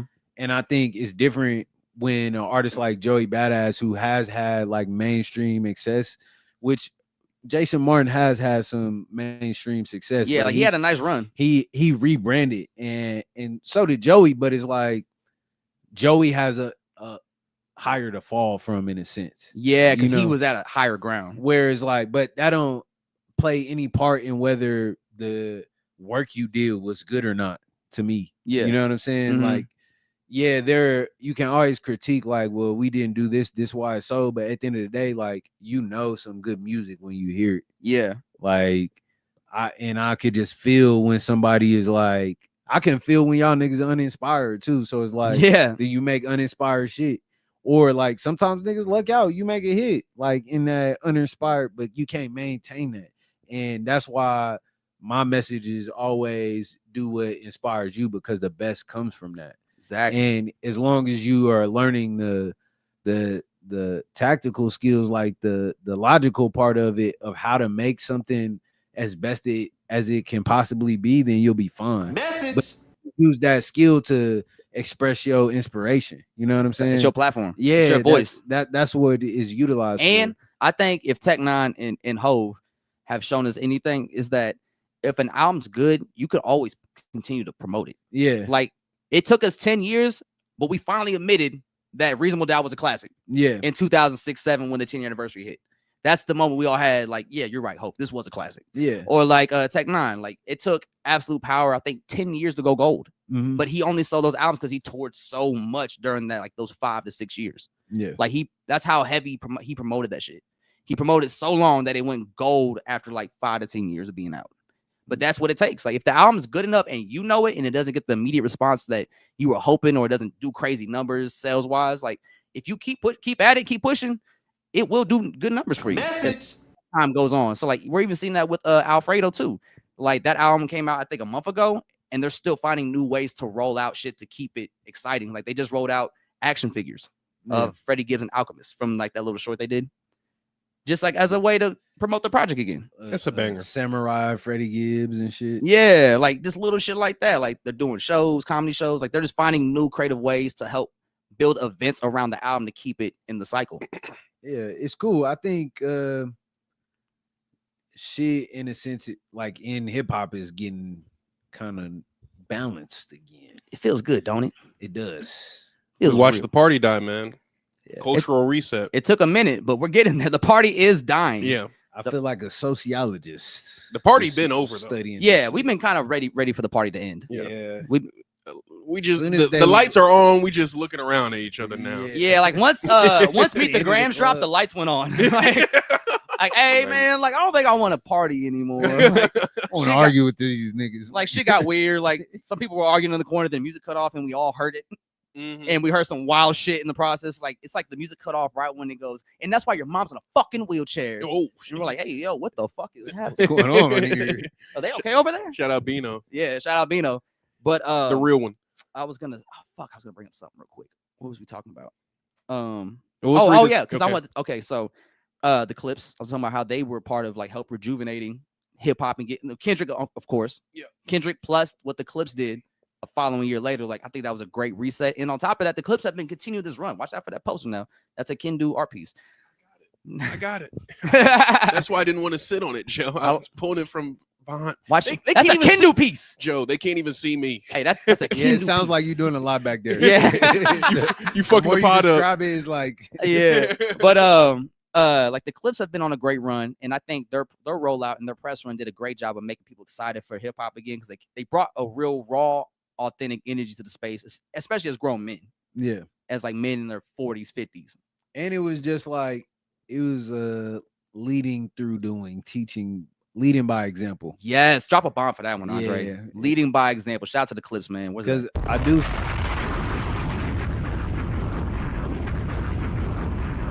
something that you kind of forget, like you can learn so many basketball moves that you forget, like it's just crossovers and layups, like It's just you that know, simple. you could, or passes to a layup, like you could make it real simple. And that's how it is when you are trying to grow something big. Like you don't just drop the roof on top. You got to When you building build a the house. shit. Yeah, you Yeah. just got to build the shit from the ground up. And it's brick by brick, really. Facts. And the cool thing that just happened this past weekend, they kept that run going, and they were the first rappers to ever perform at the Vatican. Vatican. And I believe it's for Grace for the World. It was a Pharrell event that he put together with Disney Plus, and they performed on there with John Legend, and they did Birds Don't Sing. Oh, dope. Yeah, bro. It was really dope, man. It was really cool. Like I believe this is the first concert they've had at that location. What's it called? The Vatican. I just had to have him say it because I'm very nervous. He to say can't that. say it. I'm very nervous to say that, so I'm letting him say it. But yeah, I think it was the first concert they've had there in like in a long ass time.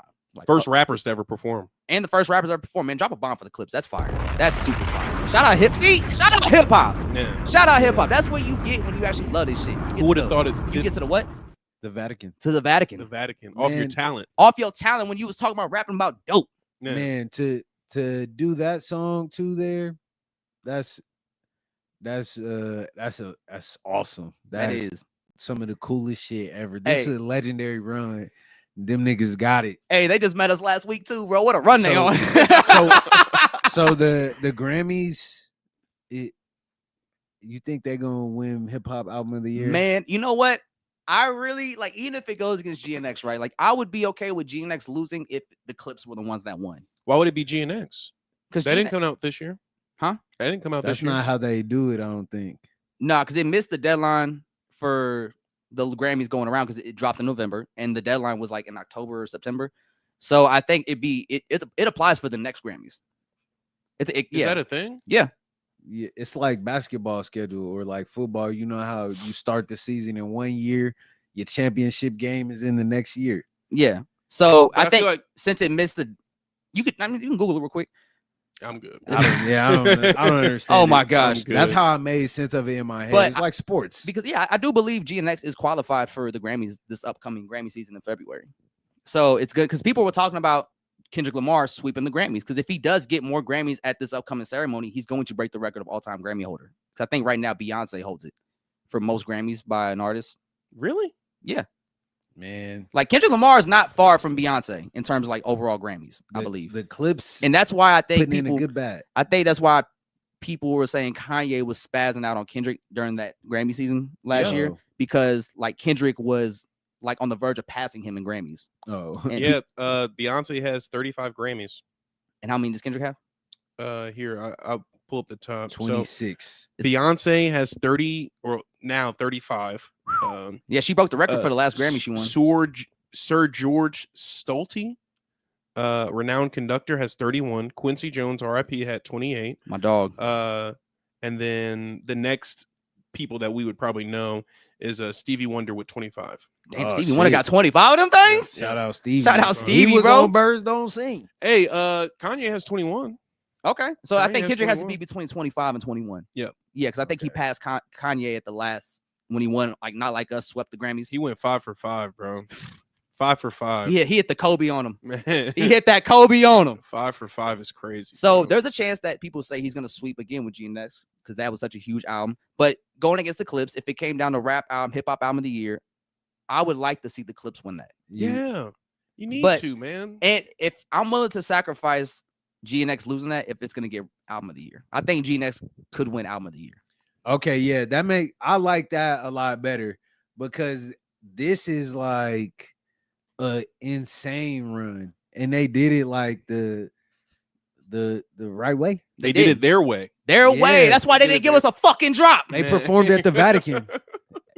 They did it their way. That's why they wouldn't give us a drop. We appreciate you getting us the meet and greet. That was fire though. That, yeah, we're not. I was ungrateful. happy to be there. We're not ungrateful by The any show means. was great. You And- guys inspired me a lot. Thanks, Malice, Pusha T, y'all whole camp. Hey, we appreciate y'all. salute to all of y'all involved, man. Amazing tour. The tour just ended in Detroit, or Yeah. not Detroit, Baltimore. Sean Yeah. went to that. Oh yeah. He went I to had, the I Baltimore had a show. friend that went to the Detroit show too. Word. Yep. Yeah. So like they just ended that tour. Then they like a few days later they're at the Vatican. Vatican. Man. What a week the Clips were on, man. Bro, Malice heard Joe ask for a drop and told him to Yadda pause it. Shout out No Limit TC, man. Man, we Uh, got a few comments though. What we talking about? See, yeah. we got some bots. In Oh this no, bitch. don't skip that one. Go back to James's. which one? That This one. one? Right That one? here. We put that on the screen. Oh, we but did? can Oh, read it y'all out. did. Okay. Did If you you have read faith that in- one, Joe? If you have faith in the project, then you should put it the fuck out, or push the fuck out of it. Work with your marketing team, get the visual artists, etc. Yeah. No, for real. And like in today's society, especially with like how attention's moving now in terms of like short form content, you don't even need to do a lot with your videos anymore. Like Mhm. you can just shoot a simple one shot video of you. Like Dom just shot a video on the porch. Yeah. And he just had like some cool like little motion effect to it, and then just some cool little font, and that's it. Yeah. And like you see Sean, a lot of Sean's videos that he's been putting out for these freestyles have all been like one shots videos. Yeah. And or like he's either moving and the camera just follows him. Content is content, man. Content is content, and people just like simple shit that sounds good, Yeah. especially if you're an artist. So you don't gotta do too much visually anymore. Just give people something that's visually pleasing to look at, and make sure the music attached to it is also good. I think those things like the one shots, I think those are good for algorithm like sourcing and Yeah. finding new fans. The music videos and the things that you heavily invest your time and money into, those are the things for your core fans that they can hold on to and really like remember this time for what you're putting out with it. You know? Yeah, like if you're gonna do a music video, like that should be big. Yeah. Like you should really present that like a huge deal. Because if you're just doing a bunch of short form content, make sure it doesn't feel the same when Yeah. you put out a music video. Just like the TC shit. Yeah, TC, like if TC would have did like his regular one shot kind of like footage, like it probably wouldn't have been as big of a moment. It definitely would have went up because you know the YNW Melly collab is huge. Yeah. Like it's almost at 1 million views. Like it'll probably be at 1 million views by the end of the week. Yeah. But he went out, he got I believe it's Ferrari Films who did work for D-Walk, Shay Lyric, and Southside Dame. Yeah. So he's tapped in with the city. I And- watched his interview with Trackouts. It was pretty good. What is that the cameraman? Yeah. Yeah. I'll have to tap in with that. But he did a great job visually and really elevated and made the song feel like a movie Yes. with the video. And that's crucial, especially for the moment TC's happened. Yeah. So yeah. Different shots, great location. Mm-hmm. Tells Great a story lighting. too, Yeah. though. Tells a story too. And that's Yeah, a but, very big element we don't get in today's music videos. Like Yeah. we don't get a lot of storytelling. We get very basic Airbnb kind of videos or like just a bunch of homies hanging out Yeah. and whatnot. But like TC gave us a story. I think you hit the nail on the head. Once the content, like the one shot content, like filler, let's just call it filler for right now. Yeah. Once that looks like how the music video and those like lines blur, I think it kind of like dampers the end result, like you said. So the fact that TC took the concept, made it a strong concept, and the storytelling is there, the lighting, everything, the color, everything is there. I think it boosts the whole thing. Yeah. Like I said, those even the project, like it, Yeah. it makes you look at the project in a grander light, because it looks like it's supposed to come from the same thing. Like the cover of Fuck Your Hood looks like the building that they're in for the music video. Yeah, so it the all house. kind of ties in together. Yeah, so it's like this world all comes together in this moment. Yeah. I mean, bro did his shit on the rollout. No, for real. The intent is there, and so is the execution. So it's like, when you gotta be prepared for your opportunities. Yes. So, ability times opportunity equals success. Where's the message at, Andre? You know what to do. You gotta good shit, TC. Message. Good shit, TC. Good shit, Casey. Yeah, shout out to KC, man. Running it up right now, man. Town business. It's about to be a big week for the town. Everybody's trying to run it up. Everybody's making big moves, man. So everybody lock in, stay focused, keep making good music. And if you're not making good music, you should focus on that. Man, that's the first step. So make sure you guys lock the fuck in. Sticking with rollouts and, moving forward to the next topic, we got Cardi B back outside. That's right. Cardi She's B back outside. is literally outside. Yeah, let's see these clips. So I need more context. So for those who don't know, Cardi B's been doing a marketing rollout. She's been doing this bit of like her record label cut her album budget or album marketing budget to $0. So and they're like, you need to get on these streets and sell these albums. So she's literally been going in the streets and selling her albums. And this is one of the videos of her in a subway train in New York City trying to sell her album.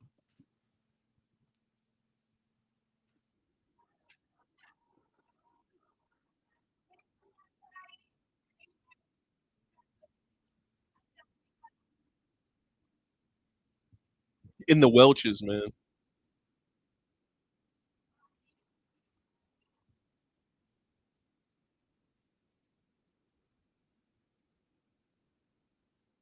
Shorty had the money ready. She said, hey, take it. Come on. Really just giving them out. Shit, I'd be giving them out. Fuck it.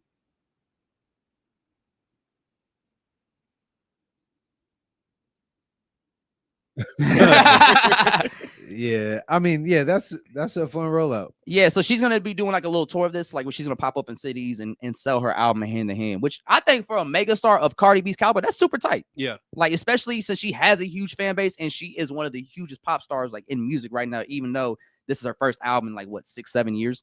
I think so, yeah. But like she's been able to maintain her level of stardom because she's been doing these crazy features and these looks over the years since the album came out.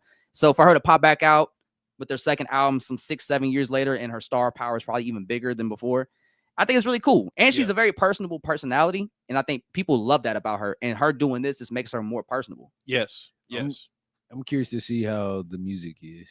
Yeah, I will say that's the one thing I am super curious about. Like that's, I don't have as much confidence going into this project as I did Invasion of Privacy. That first one was crazy. That first, yo, Big and Head. Seen her at Flyover. Yeah, hey, that was dope. It was cold. Cardi B, that was the best performance of the whole show. Yeah. She's best. And she handled that shit. Like Cardi B, I fuck with Cardi B heavy. I know a lot of people hate Cardi B, but I fuck with Cardi B super tough. And I really do root for her because I like her delivery. I like her presence in hip hop. Like she holds herself to a standard when it comes to performing. Like she really gives her all when it comes to this shit. So I hope she delivers. But I'm not as hyped for it as I was Invasion of Privacy, because Invasion of Privacy just had like hit after hit after hit. Yeah. And so I haven't seen her follow that up yet with these last few singles. So I'm curious to see how she does, but I'm not as hyped for that album, but I am root for her. I like that Up record. If it's, people did, or I like Outside too. Yeah. Outside was fire. I guess people weren't too big on that. Like Up was a big record when it came out, but that was some years ago. And then the record with Megan? No, the other Ice. That was a good record too. Ice Spice one? Yeah. Yeah. Where she was the feature. Mm-hmm. I like that. I think they're actually they're gonna put I think they're gonna put WAP on the album too. Hey, I mean, I'm gonna be real with you.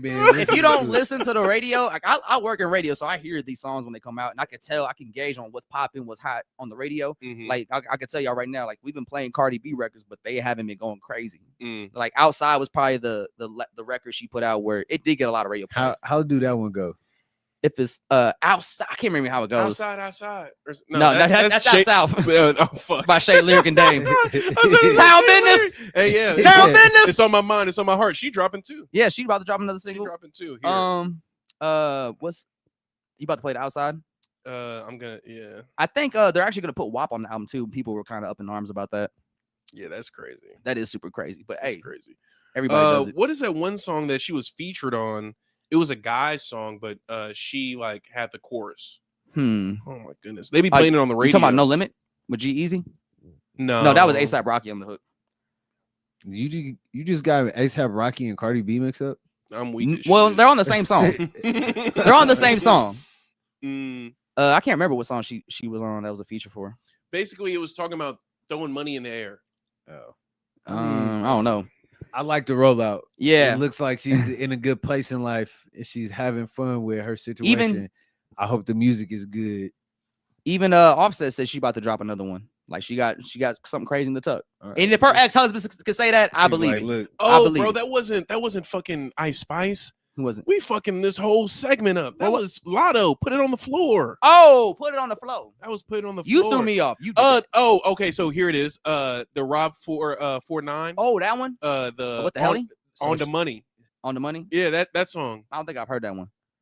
I like it. You like I like that feature. It's a good feature. It's a good But see, feature. now, I will say Cardi B has done a great job delivering some fire features over the years since her album hiatus or this time off in between. Like she's done great jobs at picking features that make her look good, and it looks out for everybody else. Like she's done a great job tapping in with the younger artists Yeah. in the female rap category Yeah. and like putting them on because she has a huge star power. Hey man, she might have to get on that Gat remix. Y'all seen that? I seen that. Man. Ice Spice and Lotto. She might have to get on that, bro. Yeah, I'd like fuck run it with up that. with the ladies again. Like that's Yeah. been Cardi B's, I think, biggest selling point as an artist is like her tapping in with the ladies Get and outside with the lifting them young- up. Why Man, get a like a Birds of Prey type music video where somebody dresses like what is it, Harley Quinn and Oh yeah. like let's get it popping. If we doing the wrestling shit, like, Remember, let's go superhero. Remember when Cardi B popped out with the bloods on the blue face, the blue face shit? She was in all red. the Barty? The Barty, yeah, she was Barty. What was that song called that they did in the Blueface song? I can't remember. What the fuck was that Blueface song? That was really popular. Here, I'll look it up. real quick. Speed look I up. can't believe we're blanking on this. That was a huge song. Tatiana. Oh, but Tatiana. yeah. Buzz down, Tatiana. They dropped a see remix it. every 3 months for that song. Hey man, you gotta do it. TC, start dropping remixes, man. Yeah. Run it up, TC. Get Scorpio on the remix. Yeah. Melly on the remix. Yeah, man. I was wondering, hey, you dropping a remix of Melly on that? Yeah, Man, get Why you- Melly on the remix, man. Yeah, man. Once he's free, get him on the remix. So lastly, I do have Ty's freestyle. Yeah, we did. Yeah, we talked about that in the beginning. We talked about Yeah, that. sorry. Sean. Rewind it back. Rewind it. Run it back an hour and 40. Run it back. Yeah. Play the whole thing. No, but we do have. Oh shit. We do have Ty's freestyle. Do you guys want to react to that? Yeah, Yeah. let's Wrap this run bitch it. up. The Seven Rings Prayer from Ty Okay. Faison. The first introduction before he rolls out a single this week Here, let's from his album, The War is Won. hold Or on. Until the War is Won. Until the War's won. Until the yes. War is Won is the name of his album. This is He like told me about his Listening party. listening party as well. Yeah. Oh shit. I haven't You heard. did- I you haven't heard. Third shit up. Man, who better than me? Oh God, your favorite rapper coming second to me. Unless it's Paris or Monogram, they suffer I think they're coming defeat. up. I'm the type to send it up with the whole big three. As a kid with a rap dream, I idolized Drake. Always paid close attention to the shit he was saying. Planning out my future albums, man, one day he'll embrace me. If not, I go to war because he crowned for the taking. Around the same time, that my favorite to listen to. His music was relatable when life got critical. To pimp a butterfly, I treat that shit like the pinnacle. I studied up on him. He said when I send missiles through, if need be. So I see the vision in 3D. I be in it feel needy. Show the niggas not seeing me. I put it on my soul. Got a extended clip for cold. We can let the cameras roll. Niggas get the feeling. Hey, he the only- hey, oh, the only one he didn't give any I just praise had to to. make it He's known. like, I leave flip a that nigga in the motherfucker up. cold if he standing for my goals. I'm always in the studio. If not, I'm on the road. Trying to make sure the limitations on me dead and cold. Basically, to sum things up, I ain't that nigga. And I will never be nothing like you rap niggas. Go this hard to put 7 rings on the map, nigga. Yeah. Your light is going to be frank, it's back to black, nigga. Real intentions, trying to be a star. I'm not trying to make friends, I'm trying to raise a bar. This is pain music, You can hear the scars. My nigga lost his life. After that, I lost my heart. But never missed the mark. Nah, nigga, just as sharp. And the way a nigga pulling strings, it's like I played a harp. Got dealt a couple bad hands. Always change my cards. Till I got my mama sitting clean in a favorite car. That's what I rap for. Don't do it for my health. For all them days we was broke, eating struggle meals, feeling like it never get better. I know how it feel. Can't enjoy the good times, cause it barely feels real. Growing up, it's like the music was all I had. Told niggas about my dreams, they used to all just laugh. When the times get hard, niggas fold and crack. Niggas switching up, still I never switched my path. I just kept going, I just kept flowing. We was stagnating, now we seeing real motion. The label had their doubts, but the fans know right now. every drop of touchdown, that's real moments. Cause I'ma be my hope till my niggas selling dope. Cause I put my heart and soul into everything I wrote. Passionate when I'm rich, even more when I'm broke. And my homies feeling roll, all my niggas had they pole. And that's fucked up, we couldn't grieve the peace. Because life don't stop, you gotta keep a peace. And it gets to me, the ways life shouldn't be. Since young niggas, we was growing up in misery. I'm trying to show my brothers a different way. You don't gotta pay no mind to what they say. Cause they wanna put you in a box, don't know you great. When I pray at night, I say amen to 7 ranks. Nigga, until the wars went on the way. My experiences, my life, my story. A lot of rap niggas go on their songs and say they the chosen. I can't relate. Niggas never chose me. And they still gotta deal with this shit. Love it. Until the war is won, nigga. Till the war is won. That's right. Ty fucking Faison's finally outside. The cat's out the bag. Ty Faison's here, ladies and gentlemen. Let's do it. I love it, man. I love that. It's a great way. That's a great Lucy to put out to get people's attention and kind of like reintroduce yourself to people as you get ready for the project and the first single coming out the following week. So great song to really just grab people's attention and be like, yo, I'm fucking Ty Faison and you got to deal with me. It's a good build up. That's how he been. Like I've seen him do a couple of the songs and that's how he been carrying it. I like it. I'm excited for this shit. Me too, man. Like it's a good time in Kansas City right now. It's a real good time in Kansas. What up, Paris? What's up, Paris? I will say, like, this is gonna be a good introduction to Ty too, like the project, because I've been living with it for a few weeks, and it says a lot about him. It is, and he talking his talk. It's that energy. Me against the world. Yeah. I love it. 7-day theory type energy, man. So the war is won. It's gonna be fire. I'm very excited for it, man. Like Ty's been one of my favorite artists. I love the Mango Mariah project. That was like a fun little Lucy project he put out. He didn't promote it much. He made one post about it, but it still did pretty well. But this is the one. Until the War is Won's the actual project that he wants to use for people to be introduced to him. Yeah. This is how he wants to be perceived as an artist. This is his first introduction. So I've been talking to him about it. He's extremely locked in. He's very focused, and he's most importantly ready for it to be out, and he can be in this moment. And he's not going to be done dropping after that, too. He's got more shit in the tuck after the project comes out. So we about to get more Ty Faison. Like, he's really about to be outside and really making his presence felt. So I'm excited for that. Hell yeah. Yeah, drop a bomb one time for Ty Faison. One more time, Andre. All right, before we wrap it up, man, y'all want to talk about Crawford becoming a GOAT? But Crawford becoming a GOAT! You want to talk about it, Andre? I'm whooping feet. He's Terrence Thorne. I'm Terrence Crawford. Yeah, I'm whooping feet. Boy, that motherfucker beat the fuck out of Canelo yesterday, boy. Beat the fuck out of Canelo. Now, shout out to Canelo because I love my peoples. Man. You know, I'm always rooting for my peoples to thrive, succeed. Now, when it comes to national pride in sports, if it's a Mexican boxer and a black boxer fighting, I don't let my national pride get in the way of that because I don't feel like it's about that when it comes to black and brown people fighting. I think when I look at the situation, I assess like who do I feel like is the better boxer. I felt like when it first happened with De La Hoya and Floyd, I knew Floyd was gonna beat his ass. Yeah, I never liked Oscar De La Hoya, and then like just knowing what I knew from Bud and Canelo, I just felt like Bud had the upper hand because Canelo was obviously the more experienced fighter. He fucking fought in 60 fights in his career, which is a lot. It's a lot, especially when he's younger than Bud. Like that's a fucking lot of boxing matches. So I just felt like Bud was the more young and sporadic guy, even though he's not technically. But I just feel like for their experience wise, Bud is the younger fighter.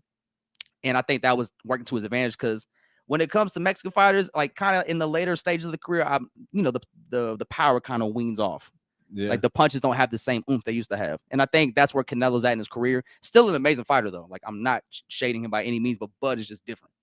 Bud is like, bro, that punch Bud landed with that motherfucker, his whole body turned and he had to turn back around like, bro, what the fuck are you doing to me? Oof.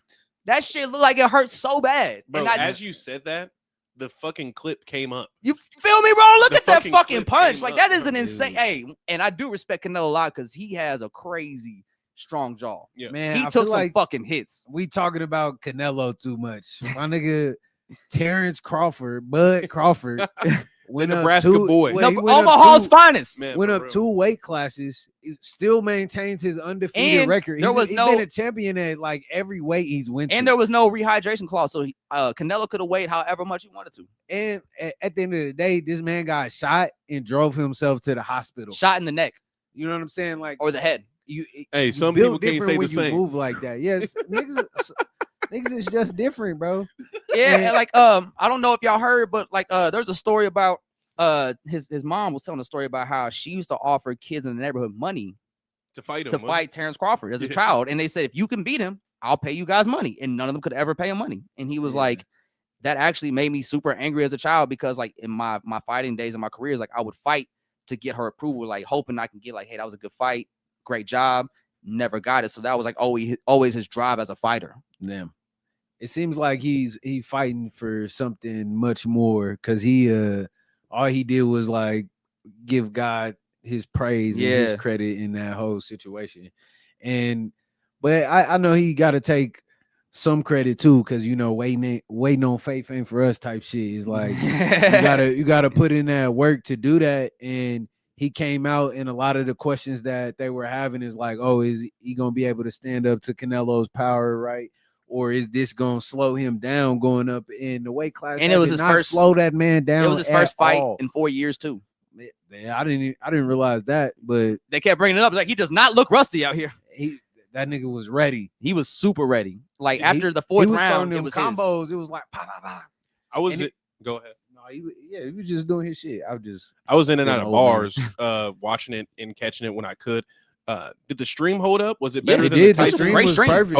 Okay. The Nothing Netflix at servers got all. right. Yeah, the Okay. server was perfect. Like I was chilling. Yeah. I even like accidentally rewinded on my controller a couple times, and you know how sometimes if you go back to Yeah. the live, it'll lag and shit. Yeah. Shit was there. fine. No issues. Perfect. Yeah. Had Yeah. to come correct with an official fight. You That feel me? exhibition shit. Especially one of that caliber, that Literally. status. Literally. That's probably the best like actual boxing moment we've had in a while. I'm not like a diehard boxing fan by any means, but just from what I've been hearing and we've seen all these influencers box and shit like that. This was a great fight. I Like they Tank. was swinging, They was and fighting. then the last 3 rounds, them niggas was trying to knock each other out. I was like, oh shit. Hey, my favorite moment is in there. Like I knew Canelo wouldn't win because I believed in Bud's power more than I did Canelo's, right? Mhm. And there was a moment, I think like in the 4th or 5th round, like Canelo got Bud really good, and Bud just like looked at him and smiled like, nah, that's not enough. Yeah. And that was the moment Bud realized like Canelo's strongest punches are not going to be enough to stop him. yeah. Hey, And that's at the like some anime and shit. in the 12th round, Okay. in the 12th round, Canelo started to show that frustration. Yeah. Like he was like, bro, fucking dude, like, are you kidding me? Yeah. Like he was very visibly frustrated. I thought the Tank and Garcia fight was pretty good, especially when he like hit him in the rib and then It he was- couldn't catch his breath. I thought that was a great moment. What was that, like in 6 rounds or something like that? Yeah, I guess that was a cool moment. I Like think 2022. yeah, something like that. Like Yeah. a couple years ago. Yeah, and then I they did the believe. rematch and then he still got his ass whooped. Yeah, he still take So- one. I don't know. I think there was still like that same energy behind it, that same like because Ryan was acting weird during that time, right? I thought that was a rollout. Was it the like Tank? the Yeah, second but one. The I second don't, one. I don't like it. And like this is a timeless fight. Not to shade Ryan or Tank, like because I know what they do is very Actually, no, I difficult. don't think Ryan wasn't wilding yet. He wasn't wilding. He didn't How about start. the first one. No, he didn't start wilding until the Devin Haney fight. Yeah. These two gladiators. Yeah, this is the best of the best. These are two legends. Like, regardless of if they did the fight, like they was gonna be in the Hall of Fame. They was gonna be legends. It was a regardless. matter of like who got the upper hand, who's gonna have the Yeah. moment. Is Canelo gonna And- get his last moment, or is Crawford gonna get his solidifying legacy moment? Yeah, and I think this solidifies Crawford as like a GOAT for sure. Like he could walk away, but it don't seem like He need to, or like he seemed good. And I talked to Sean, called me last night after the fight, and we was talking about how, you know, they asked him, "Are you going to fight again?" And he was like, "I'm gonna talk to my team, and we're gonna assess the situation, see what the next best move is for us." And like Sean speculated that maybe Crawford would want to chase Floyd Mayweather. I mean, and that 50-0 record. Now, Bud is gonna be 38 this month, and I think he can achieve that if he just takes a bunch of throwaway fights or like fighters that are like past their prime, kind of like or closer to his age range. Like he shouldn't go fight a young guy that's super hot right now. He doesn't need to do that. I mean, I don't know who. I don't know much about boxing. I don't know who would be like that next fighter in that class to really put the pressure on him. But I kind of feel like Bud got the same spirit as Canelo, and Canelo was talking about like, look, I'm a boxer. I'm gonna go out here and box regardless who it is. Yeah. And I respect that more. Like you shouldn't be just padding your record with easy fights. Like you got to go beat the best. And I think that's just what it is in any sport. Anything that you gonna compete in and do and claim to be the best at, you got to have that energy. Like if you're not beating the best, you're not the best. Period. It don't matter what your record says. Numbers lie. You know what I'm saying? Facts. Hit it again. I mean, but numbers don't lie. They're not in boxing. A win is a win. Yeah, that was a dub. But a dub is a dub. yeah. But I just think with boxing, it's really cool to see a fighter of a Floyd Mayweather status go undefeated and never have that moment that Tyson, Ali, Sugar Ray Leonard, Evander Holyfield, Lennox Lewis, like all the greats that came before or after them end up going through eventually when like after their dominant era, where they have that moment where it's like, oh, there's a dent in Superman's armor now. Like Mike Tyson fell to the ground. Everything's different now. Like Mike Tyson just got knocked down. Like that when he first got knocked down by what's the old boy's name? I can't remember, but like the first person to beat Mike Tyson. And Holyfield? No, it wasn't Holyfield. It was like I can't remember what the fuck his name is. But the first person to beat Mike Tyson, bro, like that was a shock in boxing. Because like everybody thought Mike was gonna run through this guy. Yeah. And then Mike wasn't on his shit. He didn't train hard enough. He wasn't as focused or locked in as he usually was because he thought, I'm Mike Tyson. I can just knock this motherfucker out. I think the best. I think that boxing with Floyd just became a lot more strategic and a lot more like longevity, like focused. If you instead of just like clout, you know. Yeah, it was Buster Douglas. Yes, shout out to Buster Douglas, bro, because he there's a cool story about Buster Douglas leading up to the fight. So leading up to the fight, his mom was sick and she was in the hospital and she was telling everybody around her like, my son's gonna knock out Mike Tyson. And I think the day before the fight or the week of the fight, his mom ended up passing away. Yeah. And he said like that was his why going into that fight. He was like, my mom told her everybody that she knew that I was gonna knock out Mike Tyson. So I went to the ring with that mindset. Like, I'm going to knock out Mike Tyson. You can't go against that, man. Can't go against moms. And he caught Mike at a good time because Mike wasn't focused. Mike thought being Mike Tyson was more than enough for him to get through this fight, and he got fucked up because of it. As soon as you believe your own hype, it's over. And that Mike talked about that. Yep. And you saw that a lot in his later careers because he wasn't focused. Yep. He wasn't locked in. But he was still Iron Mike. Yep. Man, look, long as y'all believe that shit, as long as you believe, can't nobody take that from you. But you gotta put the work in too, though. Yeah, you do gotta put that work in though. It's like prayer without work. It's nothing. Exactly. You gotta go meet that shit. Like go meet God at the mountain. Hold on. Message. We might just have to end on that. Yeah, I'm gonna say I was good, man. I was good. Nothing after that. I was good on that. I was like, hey, we could do it right there. We can't even do nothing about that. All right, hey. Before we wrap up though, who the podcast MVP of 140? Who we giving it to? I ain't gonna lie, you was cooking today. We have to give it to Alex. I feel like we got to give that. Yeah, Sebastian. Nah, too late. Nah, it's already. Sebastian's pointing to you. That's right. Embrace me. Give him a shot. Tell me you came with the Vetti. Tell me you came with the Vetti. And right. Just like that. And just like that. Hit me right here. Oh, we got. Hold on. We got a little something special in the bag for him. Oh no, not yet. Oh, in the other bag. Well, while he looks for that. This is episode 140 of the Yadda podcast. Make sure you tune in next Sunday. We back once again. It's the kid Joe Cornejo, Black Hyphy, Nelson, Sebastian. Until next Sunday, motherfuckers, we out of here.